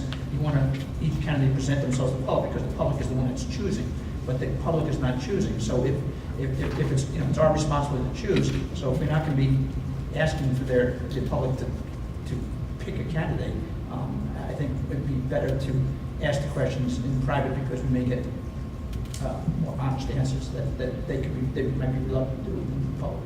So one of the things that I was looking for during the public comment was I went to this great conference and it had technology, and they had this thing called Padlet and other thing where they could you put a posed question up and then they could just respond. They go into the website and they could just respond to it, and it was great because it characterizes it and stuff. So there were like 3 or 4 different venues for this. I know Cecilia was there as well, and Anne Marie, and I was like, hey, this would be really good to incorporate into a board meeting because then it models what we're expecting our administrators and teachers to do with kids and a use of technology that's useful. So it would, then we would be able to take all that information that the public had and then be able to review it and see what they were commenting on. I mean, we could pose questions, like, you know, specific questions. So what personal question would you ask in private that you know, if it's not asking any specific personnel, but I mean, the candidates like Mike, Meredith, myself, we were asked about teaching staff and salaries. So I mean, you know, I think the public does need to know what that position is. But I think Bill's point was that they're not being elected, they're being appointed by the board, so what's it, and I agree with you, Bill, if the public is not making that appointment or making that election, and we are, why need it? But I think that having a statement and having them be involved and get to know, and that they could comment on what they heard from a statement that was pre-written Well, what about this? Because I do think it's important that the public, that we hear from the public what they're thinking about what a board member should be. So that's kind of what I was looking for. So maybe we had something where the public could submit questions ahead of time, and we have them and would select a number of them to ask the person during a meeting, in public. So the public has had the opportunity to at least submit questions. They can hear the answers to some or all, depending on how many there are, and we can listen to them and then make our decisions. But then how are we gonna make the decision? Like, how are we gonna say that they answered this person's question better than that person's question, or they seem that they're aligned with this person, what this person wants? Like, how would we delineate that and decide, and then make a decision to appoint someone? I think eventually we will have to exercise what our responsibilities are at the end point, but I think we should have as much of what will be the public input in that process so that we can make a more informed decision that reflects what the community wants us to do. That's my goal. I tend to agree with Anthony there that, we're sort of replacing an election. So we're supposed to, for me, I think we would be trying to be as close to an election as possible. One thing I just thought of was we could have, one of the things that the potential board members do is get their signatures. And so they do have to participate in the public a little bit and campaign, I guess, a little bit to get the 100 signatures as part of their, the qualifications. Then they're gonna be asked to do that. Did it again in April. Again in April. They have to run in May. They would have to run regardless. I understand that. Do their signatures have to be gotten within a certain number of days before could this be their signatures for the election? No. I don't believe it can be. Kelly, am I correct? No, they would have to follow the same process. Right. Okay.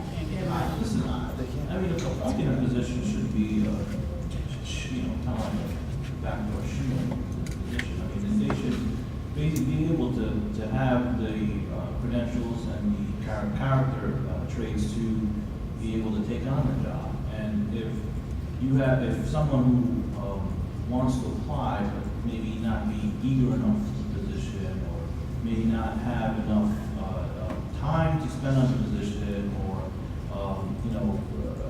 just kind of wants it to, I don't know, just to sit behind this table,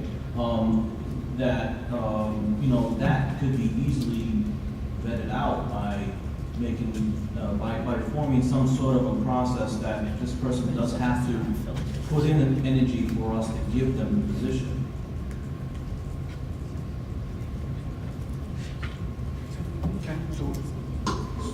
So I think what I'm going to do is I'm going to make a motion, and we can talk about each of the individual amendments to it.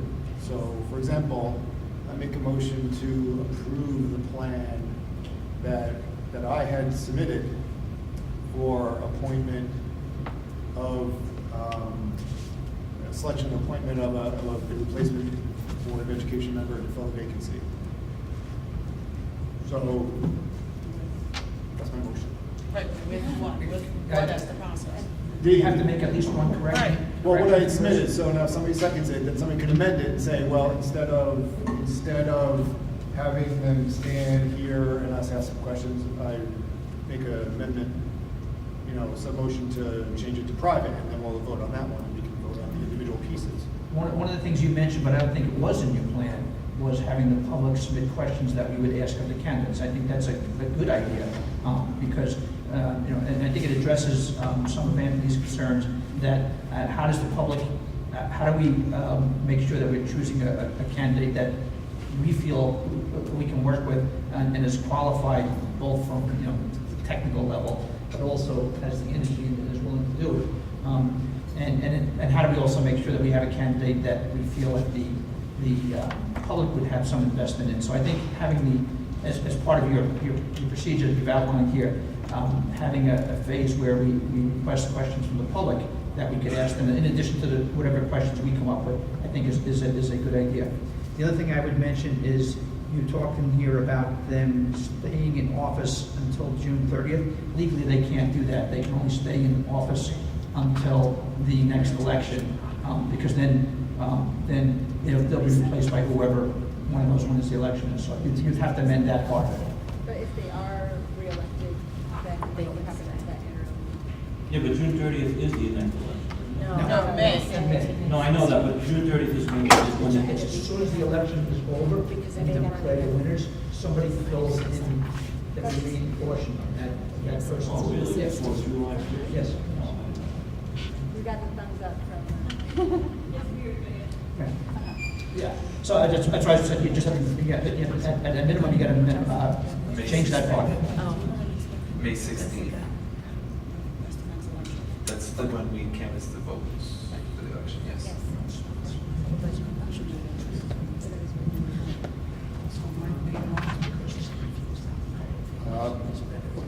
Okay, it's tough to do without a live thing. Can we read through what I have then? The amendment, the amended what Bill had said. So, the applicants submit to the clerk and Anthony incorporate yours as well. Instead of, we want to do this on the August 8th meeting instead of the August 29th meeting. So I'll put them in those dates, but okay, so they submit their application. The board members get the applications, and we would have the public, we would request the public to submit any questions they would have for the potential candidates, or for the applicants.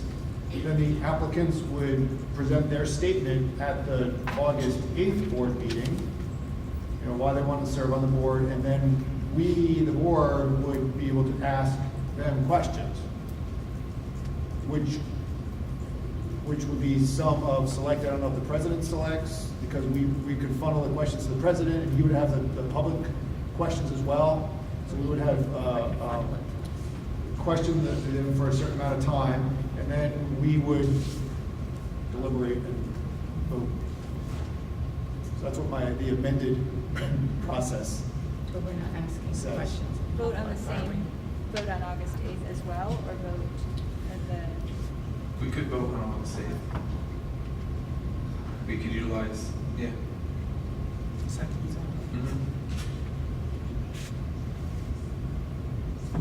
We could vote on it, and then August 8th, we could table it, for further deliberation. Whatever, right. But we can actively choose so. So it would be the August 8th meeting is when the applicants would be speaking, and we would be asking questions. So we're asking questions publicly. We would be asking questions publicly.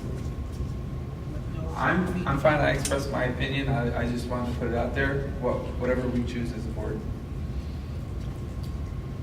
So that's kind of the process in a nutshell, as it's as Bill proposed the amended version of it. Any other discussion on it? That printer, I printed out for you. Well, I guess my only preference is to ask the questions in private. I think Yeah, me that too, we get but better results from the candidates. Would we take, so would we take the time to ask the public questions? They would give their statement, and we would ask the public questions, and then, the questions that came from the public, we could ask them those, and then we would do a separate interview in private. Is that what you're I thought saying? we were going to combine them. That's the kind of the impression I got, that we would take Yeah, I the mean, questions from that's the how I think we public just and we do- would ask them during our interview. So we can ask them to submit the questions by August 3rd. Right. And we can have our questions by August 3rd. And then what we could do is You can ask as many pick, questions as you ask as want. many questions, or select if there were 25 questions. We could make sure that there's different categories and not just all one. And I could go through and select them, and then we could go. And Or decide which board I don't have a problem doing it with other board members. So would there be still, are you suggesting there's still a private interview where the questions are asked, or would their questions be asked of them right after they make their statement? What I heard was ask the questions privately after they make their statement. What I heard you say was have them make their statement and ask the questions publicly. That's what I had stated before. Right. Because I figured we took the public questions, and then we asked them so the public could hear them. Correct, and then what I heard Bill then say and Georgia say is that they would prefer to ask them privately if they agree with everything, but then it was just a question. All the questions would be private. Private. But we would take the public Yeah. questions. Oh, yeah. Yes, we would take the questions from the public. So in addition to They would our be own- asked, but they would be asked privately. So for the applicants submit their applications, the public submits a list of questions by August 3rd. At the August 8th meeting, the applicants present their statement, and then the board will interview each applicant privately, taking into account the questions from the public and also the questions from the board. Correct. And what we have to do is put like an ad, you know, on our paper, Right. right? Depending on what happens. Like, So when will the? I'm still for public questions.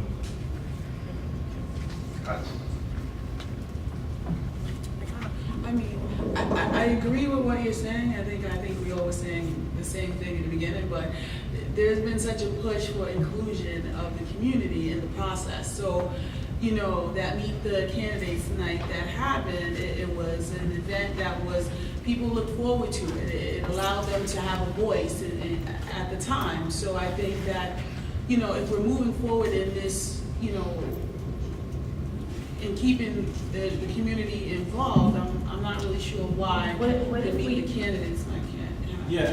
not and to if cut you look- off, but what if we asked in their platform or whatever they come here to present, that we give them maybe a couple of key issues that they need to touch upon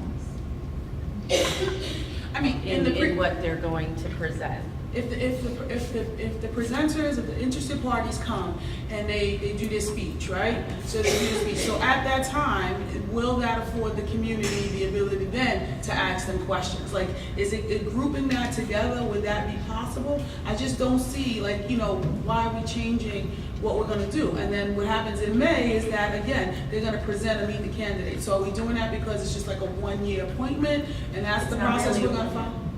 But it's not really a one-year appointment, like, we have to appoint them, so we're not, so everybody can ask questions, but how are we gonna decide how did they meet if we're not having a special election? I'm just thinking that it allows them, I mean, with the. They may not want to run. Well, you're right, they may not. I mean, I get what you're saying, the Meet the Candidates night gave people the opportunity to determine who they wanted to vote for. Just say that was the goal of it, right, to get to know the person better. And so this is what it'll do that night. I just think, you know, my vote is one vote, you know what I mean? But I just feel like allowing the community to have the ability to just ask the questions gives them a consensus of who this person is based on what they desire, not what we desire. And at the end, if we have a set of questions, I don't disagree with going, you know, private. I think that interviews, you know, should be private. I think that people probably do better, you know, in, you know, a closed environment. But I also think that the community should be included. That's just And my then how are we gonna opinion. find out? Yeah, if you look at Mike's proposal, and I will note that none of the proposals were attached to the agenda, so the public were not able to see it. But if you look at 7, 8, and 9, 7, 8, and 9 could be a Meet the Candidates night, so that you don't have to, you can fit Meet the Candidates night in Mike's process. Like I said, it still goes back to what is the point of involving the public if you're not going to ask their opinion? I mean, just to have them ask questions and just to have a Meet the Candidates night and then not say, hey guys, who do you like the best? This seems like a waste of the public's time. And I'm not advocating that, you know, we should get the public's opinion because it's, you know, I mean, no offense to anybody that's here, but it's a very, very small, limited group. This is not a regular election. This is not, you know, everybody in the public has, who's eligible to vote can go vote. This is really our decision to make. And I think having the public give us their questions, you know, these are their concerns, which should mirror ours, but they might think of something we haven't thought of, and I think it's appropriate to stand and ask the question. But unless we're going to ask the public, you know, tell us which candidate you like, what's the point of having things out in the open? I think you answered your own question, Mike. I mean, if the public comes up with a question that we haven't thought of, that would be something that we have gained from the public. That's why I think we should give us questions. But also the fact that, we should be, regardless of the public, I understand what your point is, that the public doesn't have the authority to make the appointment. So why bother including it? For transparency. It's really not that complicated. All right, so I believe Mike had a motion on, I'm going to restate it for you, Mike, on how I understand it, and please correct me. So Mike's motion was to use the process of appointment until May 16th, 2017. And in that process, the applicant would have to submit an application, complete the application, if they're submitting it. And then they would prepare a statement for the public and then be asked questions. And Mike, your original was to be asked questions publicly. Correct. The original was to ask the questions publicly. Okay. So that's what's on the table. That was motioned by Mike. Does he have a second? I'll second. All right. So then, comments or questions to that? There was proposed amendments. Well, but you don't have to propose an amendment to your own. Let's see if this passes first. Okay. I hear no other discussion. All in favor of the motion as stated? Aye. Opposed? Opposed. All right, let's do roll call. Ms. Hewer? Yeah. Ms. Patchett? Opposed. Mr. Rakowski? Opposed. Mr. Singh? Favor.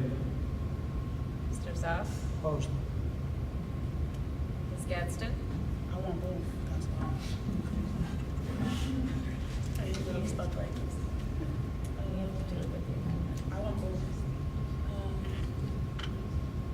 I'm going to go for public, so I agree. Yeah, then you're. Mr. White? And I'm opposed. Okay. Does anybody else want to make a motion about how to fill the vacancy for the Board of Ed? I would like to make a motion to continue with Mr. Rakowski's proposal, but however, have the interview in private. Okay, so the only difference to this motion is that you will be asking that the interviews be held privately, Privately, but use of public questions. but use of public questions. All right, does anyone need the motion restated? So the difference between this motion and the last motion is that we're going to use public questions, but we're going to conduct the interview privately. Do I have a second? Second. Discussion? How would we choose who we're going to interview? Besides, are we going to, if 100 people apply, are we interviewing 100 people? Yes. Then you have to interview, you have to interview whoever applies. Any other discussion? So are we planning on extended executive session? Keep in mind, if we're doing it in private, it doesn't even have to be the same night. It can be before, after. I mean, Right. You're not restricted to, if you're not doing it during the public meeting, you're not restricted to just that night. Correct. Any other discussion about the motion on the table? So would the meet the candidates have to be more efficient to do it? That was a good motion. Any other discussion on this motion? The only other is, I think, Georgia, we were told, we already included that it was going to be on the 8th, correct? Yes. Yes. Yes. Questions by 8:03. Questions by 3. And then Answers by opposed. 8:08. Correct. All in favor? Aye. Opposed? Okay, roll call. Ms. Hewer? Ms. Patchen? Oh, yes. Mr. Rakowski, Yes. Mr. Singh, Opposed? Mr. Zoff, Yes. Ms. Gadsden, Opposed. Mr. White. Yes. We have four. It's four. That's five. You guys have five. So let's continue negotiating this. I mean, that's the reason why it's, right? You know, made us work harder for an agreement. No, actually, once the motion is passed and accepted, we need to agree to move on. Yes, but we can also re-motion with a change, right? In other So words, here's- you can get 5 votes. is what I You can do it understand, until right? you get what you want. You can't just bring up the same topic without any changes for a revote in the same meeting. How many votes did you get? Four is great. So, Yes, it didn't pass. It didn't pass, yeah. That's my so point. here's my thing, 'cause Bill, you stated that, you know, if we use the public, they really can't weigh in on it, right? That they're not making the final Well, decision. that was my point was that what is the point of having the public ask questions or having the public listen to statements if they're not involved in the decision-making process? So, the way I look at that, and maybe you can help me, is that with the whole RFP process, like we're including them, the community doesn't make the final say, we do, but we're getting their input on it. So, will I get the same impact by asking the community for their questions, and they're just not being able to see what we're saying? You get what I'm saying? Am I asking that Well, clear I enough? mean, I think if we were to just ask our questions, we might miss some important topic that is important to the community. So I think from that perspective, and I'm sorry for speaking on your behalf, Mike, because you actually suggested this, but I think it's having their questions mixed in with ours, and they're just saying, you know, here's a complete realm of questions, both from ourselves and from the public, means that we are looking at all constituents and what is important to them when we ask the questions. So I think that's why I like Mike's idea of having questions from the public. Because I don't know, when I visualize this, I visualize the community asking their questions, getting, you know, whatever responses they have, and then us as a board coming up with a set number of consistent questions and asking that, and then just giving the community opportunity to have dialogue or ask what they need to ask. So I think, will I be getting that if the community is bringing in their questions to us? I think I'm getting that. Is that? I mean, actually, you know, let me just point out one more thing. So, you know, the superintendent search, we're going to include the public, but just like Kenny was mentioning, and, you know, the board has to appoint that superintendent. Yet we're including the public in the superintendent search. And I think we'll be asking their opinion as well. Yes. Which I haven't heard in this proposal. So what's the difference between, I mean, why would you do something different from a board member than you would for a superintendent? So far, the proposal doesn't ask the public for their opinion. Well, actually, I think a little bit through asking for their questions, we're asking for what their concerns are. And I think that don't we do this all the time in terms of, you know, we discuss things openly in front of the public, whether or not we're getting their opinion, and then we vote on it, and then they know why we voted on it. So that's the transparency part for me. I think it's very considerate, and I get it. It's not easy to sit up here and speak in front of the public, but that's sort of what you're signing up for by being interested in being a board member, and therefore, I think that, you know. Are we discussing, because that hasn't been brought up, I mean, is the public going to hear our opinions on the candidate and as why we're picking one and not picking others? Normally that's done in private. I would think that would be done. Right, so the public is not going to really know the reasons why we chose a candidate. They're going to hear answers to questions, but if we're not asking their opinion, and they're not going to know why we chose a candidate. So just to streamline this, there's no motion on the table, so I would like to make a motion to table until the next meeting if we have no further motions to make to go through with a process for it. All those in favor? Aye. Opposed? So we'll stay in unfinished business until next meeting. So, looking at the time, I would like to make a motion to table 11.03 as well. Motion to table 11.03 board retreat. Second. All those in favor? Aye. Discussion, sorry. Is it that complicated? No. I mean, I like Meredith's idea. I think it's going to be a lengthy conversation. Yes. Okay, never mind. All those in favor? Aye. Opposed? Motion carried. Now, 11.04. We're tabling that. I don't think it would be a lengthy conversation. We could try. It may be. Let's try it. So 11.04 was the appointment of members of a committee. So looking at this, currently we have a policy committee, and we would like to have 3 members and a chairperson. So Aren't you one of the members? I am one of the members. I volunteer as chair. Anthony volunteers as chair. Does anybody else? I'll volunteer as chair. Georgia volunteers the chair. So we have a chair. All right.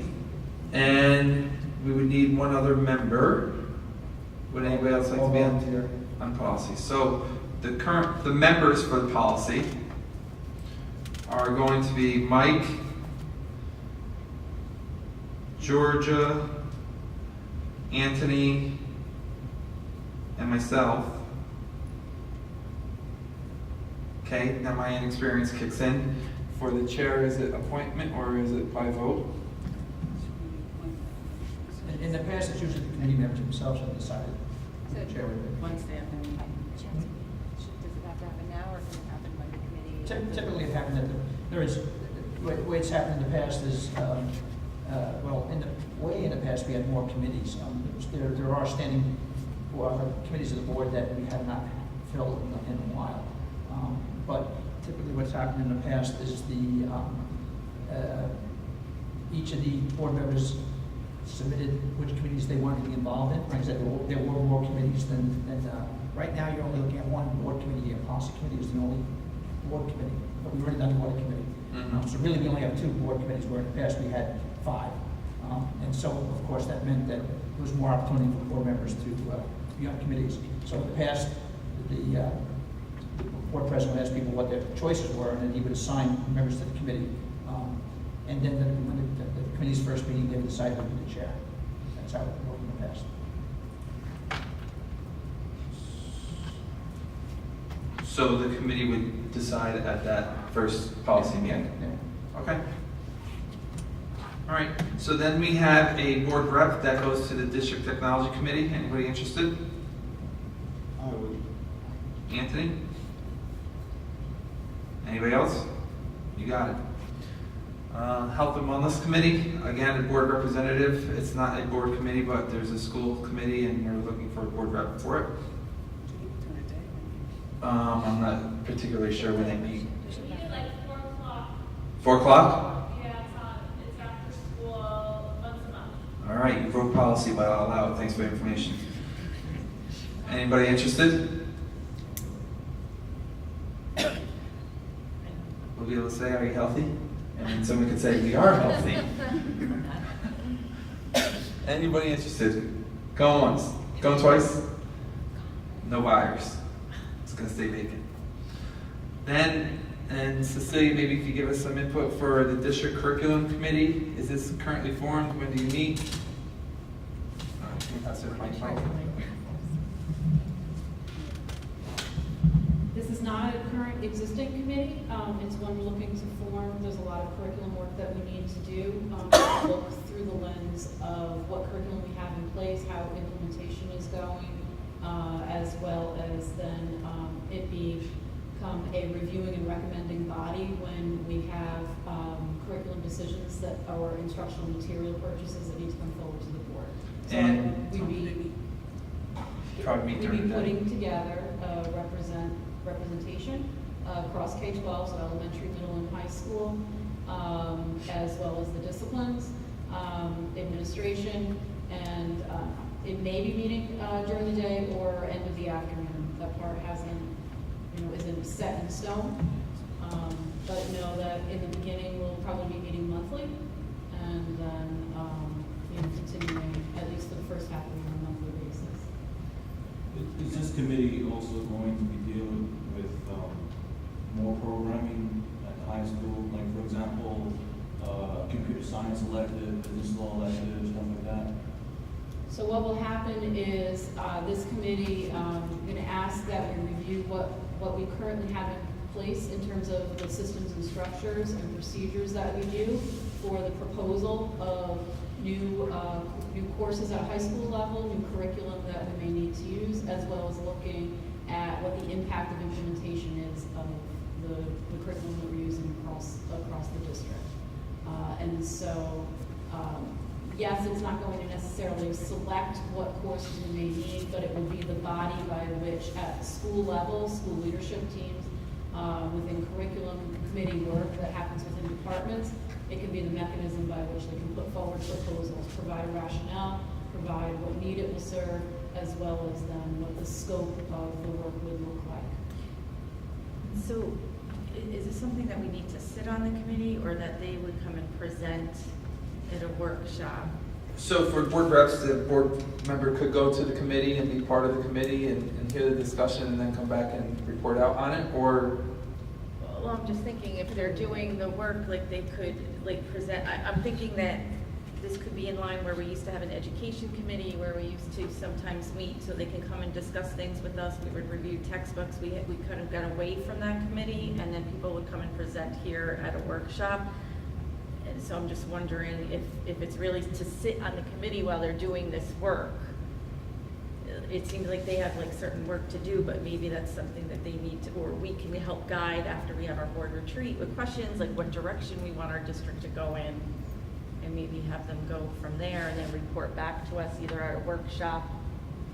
Unless we're specifically working on say some kind of 5-year plan or something, I don't see the need to have a board member sitting on it. I'm fine with either or. I was really interested in sitting on it. I mean, some people would just sit on it, and what they do is they come back and give us, and they see what the school does for work and see how they develop the curriculum and so forth, so. So we welcome participation if that would be helpful to you. Ultimately, it's a function of the whole board to approve the curriculum as well as the instructional materials that we'll be using in the district. Right. So the time, because I was interested as well, I just wanted to know what the time was. So you're saying closer to early afternoon, or you haven't decided? It's not, a schedule is not set in stone. In fact, we haven't, moved forward with looking at who would be representatives of the committee. I'm just giving you a sense of that it's got a pretty broad spectrum across K-12. And so, more than likely to be able to adjust to everyone's schedule, it's probably an end of the school day, which would put it to mid-afternoon. I'm unfortunately interested in everything, but I'm not going to throw my hat in. I just would like to participate in some meetings if they're available. Anthony, the policy committee meets in the evening, so if you're interested in something else and you don't want to be in multiple things, I'm interested in going back on the policy committee, but because I have more flexibility to get there in the evening as opposed to at the end of the school day. So if that helps you, I would be more than happy to go back to the policy committee. No, that's the reason why I'm going to the policy committee, to meet in the evenings. Same reason why you're in. But if I'm off a day and I can swing it into the curriculum, I'd like to hear what's going on. That typically doesn't happen, but we could see how that goes. I wouldn't encourage it just to come on and swing by, because if we have a rep there, that rep would be bringing back that information, so. Aren't these committees open to the public? Not a school committee. It's a school committee, it's not. It's not our That's the board. difference between a board committee and a school committee. This is a school committee where we're putting a board rep there. So one of the issues that we've heard in the past, in my first 2 years as board member, is that we're hearing the same information. We're hearing sources of information from one person, the superintendent. So having a board representative on school committees was to hear the information and see it firsthand at these other school committees functions. Mary, Ken, if you're interested in going to the policy committee, you can have my slot. I actually wanted to propose the capital plan committee. Okay, so I'll take your spot. All right, hold on. So for the curriculum, Meredith, I heard you say that you'd be more than willing to be board rep? Yes, but I do have a question, because I know that there used to be an education committee, and I'd like to understand, if we should, or discuss, and maybe not tonight, but at the next meeting, if we should also have an education committee among the board members. And I don't know how that worked exactly, but, I am very interested in that. So, Okay. but I am willing to be on this committee. Okay, great. All right. So me and Mike are gonna switch out. Oh. Right, Mike? Right, so I'm backing out of the I only sat next to him for how committee. long? So wait a minute. So Mike, you're off the policy? Yes. He's off. And he's I didn't going do to nothing. No, I just have to ask, were you bullied? Was this voluntary? No, it was voluntary. All right. Team player. Kenny, you just hit me. So I just want to make sure. All right, we're good. You sure? Free will. Listen. I'm sure. All right. I've been But very when good do, at when, it. We're almost at that point, so we do I have to wait for new business, or can I talk about a new policy, new committee? We're not at the point to do a new committee. Can I speak about that? Freely. Okay. We're not at the point yet of forming a committee, but we will have to do that for the capital project. So that will be soon, but probably not till the fall. So when we do that, I can reach out. You have an interested member right here that's already volunteering. So. And what were the other committees? Quickly, there was the, Oh, no, I'm not done yet. I'm Okay. sorry. So last year we started a public relations committee, and we met once, I think, or twice. So I just want to know, do members think that that still needs to go on, or do we feel that, we could do away with it? Okay, so mine is that we did a lot of work on the Public Relations Committee, and we were at the point where we have a complete survey ready to roll out. And I believe that the district needs a source where information is filtered out to the community on a consistent basis, keeping everybody abreast of all the good things and things that are happening in the district. So public relations is something. We have some students doing some marvelous things. We have teachers doing fantastic things, and we have some administrators doing some things as well. So I am for the Public Relations Committee. Okay, so can I just interject that I agree totally with what it is, but a lot of what has to come out of the school. Yeah. So I mean, we can report out to you, but I'm hoping the website is the big leap we're gonna do. Part of the website is an app that's on your phone, and we're still, from the board's perspective, we need to talk about social media. So if you agree with all of those things, I think that's the way the communication has to go out. Absolutely. So we completed that Survey Monkey that was supposed to go out to all the parents and guardians in the district, and it was just getting a little bit of their insight, like what they wanted to see come out of there. But definitely all the information, like if we figure like the building principals or someone appointed could actually feed that information in, and this way it all filters out through the school, through the district, as opposed to others. Any other comments about the Public Relations Committee? I want to know if more people can express that, yes, continue it. I express that it may not be needed. I was looking for other people's. I think it should be continued. I think it's one of our, goes along with communication, transparency, and better relations with the community. All right, anybody else? I'm looking at the original list that I had said during my board comments, and I'm trying to figure out where some of the stuff that I had said falls into some of these committees. I mean, is public relations going to concentrate on better transparency? I'm not exactly fully sure if that's where that's supposed to go. I don't know. So just to answer, hopefully I answer your question. There were, I believe we narrowed it down to 10 questions, right, Anthony? We had narrowed the Survey Monkey down to 10 questions, which was getting the input of the community to see what they wanted to see, how do they most receive their information, do they attend board meetings. There were a variety of questions, but the idea is to get the information out. There's so much happening that's not, getting out there, and there has to be a consistency to that in order to keep people abreast of what's happening. So, All right, I think my opinion is I don't have a problem with the committee, and until such time, if as Zachary said, if the website shoots off and kind of solves some of these problems, and then you can revisit whether you still need the committee or not. All right, so for the Public Relations Committee, who would like to be members? Kenya. Kenya, you were chair. You were. Be busy. I was the chair. I would have to be the chair. So. Anybody else interested? Mike? You're in favor of Mike? Mike and I I want my capital. Georgia? budget. I want my budget. Mike. Come on, Mike. Mike, I put you on the Public Relations Committee. Come on, Mike. Georgia, Okay. and then You already get. myself. When I wasn't here. All right, Kenny, you're chair.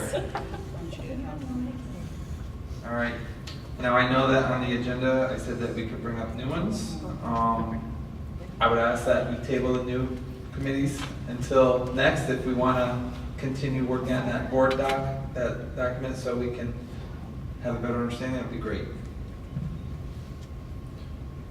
All right, any new business? Did you just table it? Did you just table new business? Can we table new business? Yes. Any motion? Second. Motion to table? Second. All those in favor? Aye. Opposed? Motion carried. All right.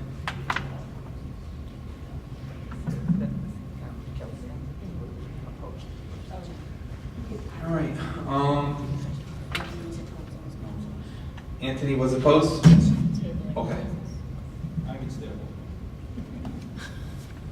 All right, for the consent agenda, the use of the consent agenda permits the Board of Education to make more effective use of its time by adopting a single motion to cover those relative routine matters which are included. Any member of the board who wishes to discuss individually a particular piece of business on the consent agenda may do so, may so indicate, and that item will be considered and voted on separately, thus preserving the right of all board members to be heard on any issue.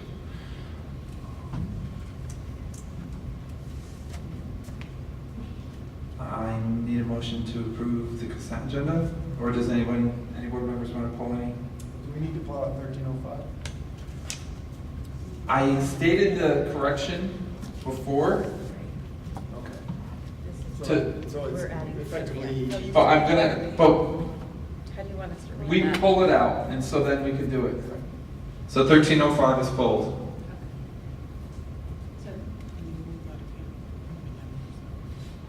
We'll pull the whole thing and then we'll discuss it. So, Motion to. So you need a motion for yours. So motion to approve consent agenda items 1302, just start 1302? Mm-hmm. Through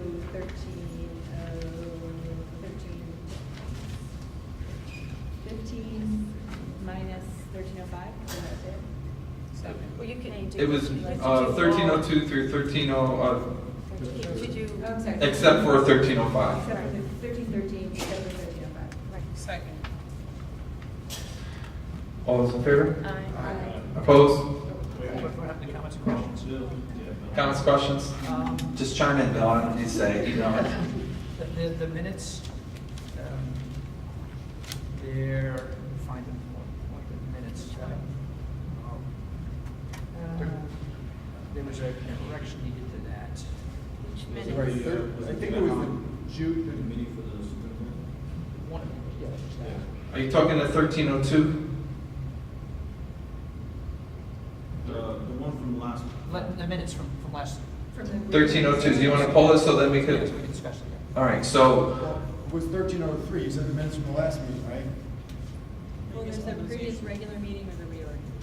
No, it's the regular. The reorg meeting is the one you're totally paying. So 1303. 1303, sorry.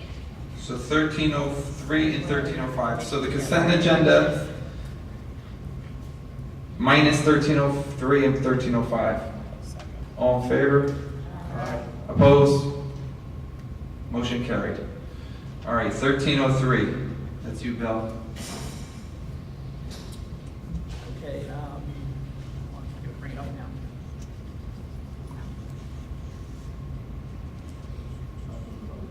Okay, you can go ahead and fight this. So what happens is, in new business, there was a motion to form an ad hoc committee for the superintendent search. And according to the way the minutes are represented, it says that Kenya, Anthony White, Frank, Bill, Mike, Meredith, and myself were all not present for the vote, and the motion failed. Which one? I think you're talking about 6.20. Is that the one you're looking at, Anthony? 5.09, it says it right there. It doesn't, it repeats too, I'm not sure why, but. It's in there twice, once passing, once failing. 5.09.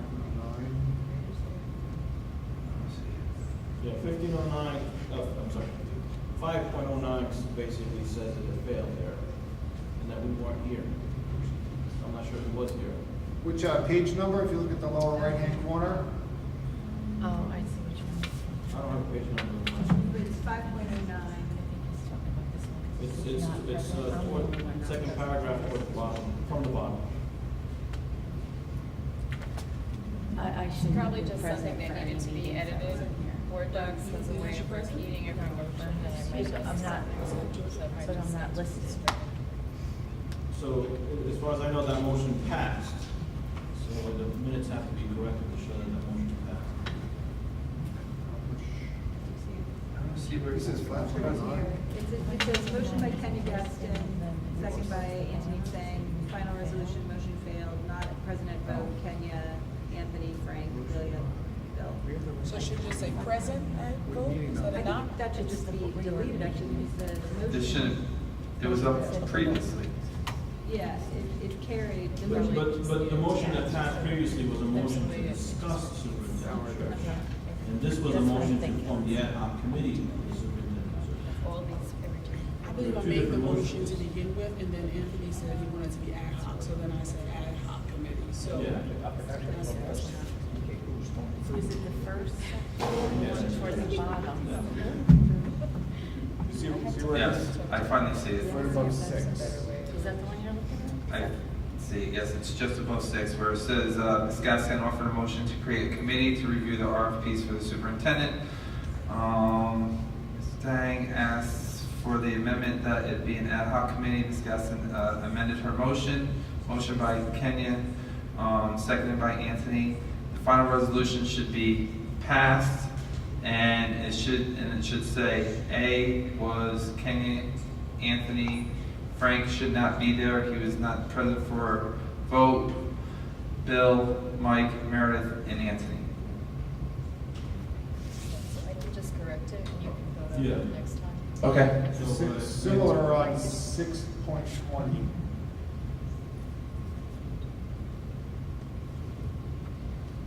Okay. The bottom. Motion failed, not present at vote, it has the list of people. So Correct. let's fix the minutes. So you'll fix the minutes, Kelly? Okay. So motion to approve 1303 with those, with corrections to 5.09. No, we can't do that. Can't do it. No, she's just gonna make the correction. Oh. We'll re-vote on them and add them to the next agenda. Oh, okay, can't do that one. Okay. Sorry. All right. Do we need to vote on it then, or it's just gonna be tabled? No, it's gonna be tabled, the ones Tabled. that's taken off, right. Okay. And 1305. Motion to approve 1305. Second. Discussion? Yes, we just had a correction that we wanted to make sure that we know that item P has been removed. And Georgia is going to read a resolution for item 071816C. Let me just read it. Resolution 071816C, be it resolved that the board hereby accepts the resignation of Karen Kellogg effective June 30th, 2017 for the purposes of retirement. Second. So I have other questions on other sections. I do too. Hold on 1 second. Comments or questions on 071816C? All those in favor? Aye. Opposed? You were line item voting. Pass. Are we line item voting? No, we're voting. For that one was added, Anthony? Yeah, I got that, but I thought we had to put the whole thing at once. Okay. Nope, that's going to has the letter next to it. We pulled the whole thing so we can add that to the instructional, but you could pull it like, you could say 13.05Q or 13.05B. The motion was made by Georgia, seconded by Kenya. That's the wording. Okay, 13.05, So Mike? I had a question on section C, and that talks about approved leaves of absence. And it looks like there's still 2 special education teachers that we still have to find coverage for. Is it true? Because I see we had coverage for the music and the math. Yes, so there, I mentioned too in my superintendent's report that there are still a significant amount of positions that were interviewed for. So they are posted. And on section J, we appointed the tutors, and I think you've answered this in the past, but it says for the 2015-2016 school year. Hang on, my computer's being really slow. Okay. Those were unchecked. Okay. Yes, those tutors those are retro appointments, so they were done at the end of June for a specific student. So we couldn't pay them until they're appointed by the board. So it was a scheduling issue towards the end of the school year. So that's why that's. the entire year. No, it was a very short period of time in June. In June, okay. Section L, what is a conditioning coach? A conditioning coach it's someone that works basically with strength and conditioning with the athletes, and it's done on a seasonal basis, so fall, winter, and spring. And it's in the teacher's contract. And my last question is in section M, IRP. What is the definition? What's the terminology? IRP is Instructional Reinforcement Program. That's what the IRP stands for. Those teachers are being appointed to work with students on the credit recovery system that we have. So there are students that will be slated to graduate in August. So they will be there an hour a week. We have a teaching assistant. You'll see that as part of that as well. That will actually that would be here for the students when they're working on that. Thank you. That's good. I have a question about D. I'm just wondering about the full-time or 0.5 summer schools principal positions. Is this something that we do every year, or is this part of the new, we're kind of changing summer school a little bit? So I'm going to say that we have not done this, and we should have. Okay. And I'm going to ask Cecilia just to mention a little bit more about. So one of the requirements we have when we run summer programming is that there has to be a designated administrator in charge for the day-to-day functions of students. So it's in and it's been existing in our administrative contract, but not been utilized for, I don't know, whatever period of years. The responsibilities of the day-to-day functioning of the district, I can speak for myself, coming in last July, were left kind of as ad hoc over my responsibilities, but also playing double duty between running the Office of Pupil Personnel. This is going to be shared, so that both Ms. Baez can operate the special education extended school year that's housed at Rondout Middle School and be on site as the administrative point of contact. And Mr. Emile will do the same in the high school buildings. Both of those administrators, these are responsibilities beyond the scope of their typical work responsibilities. And I can tell you have to put in extra hours to do the, what may be the preparation and or the oversight of supervision during the day, which will offset some of their typical responsibilities during the day. So that's what this is about. But we are required through the State Education Department to have a designated administrator for any student-run summer programming.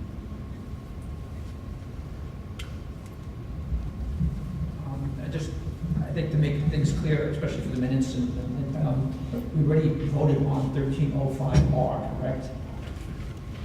Correct. So motion was for 1305, which it'll be very confusing, so I think we should change the vote to be 1305A through 1305Q. Otherwise, it looks like somehow we voted twice on that 1305R since it's part of 1305. Okay. Either that or in the future, instead of adding a new Wait item to till that, after. wait till after, make like a next number, Yeah. 14 or 15 or whatever. Yeah, wait until after next time. Experienced and learned. Any other questions about 1305?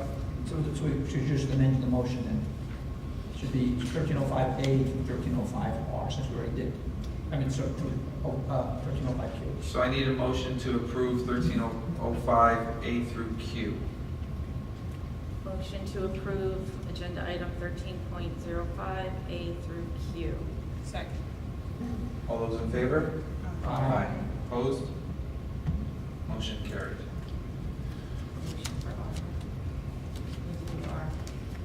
I need a motion for 13.05R. Motion to approve 13. We did that already. Yeah, we did it. Yes. Yes, we did that. I should have waited till afterwards, and I did it prior.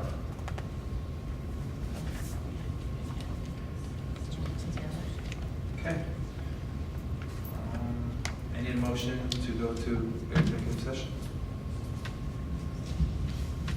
Motion to adjourn to executive session to review the administrative particular individual and the board is not expected to take action on this. Second.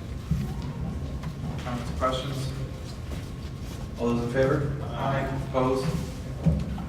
Motion carried. Have a good night.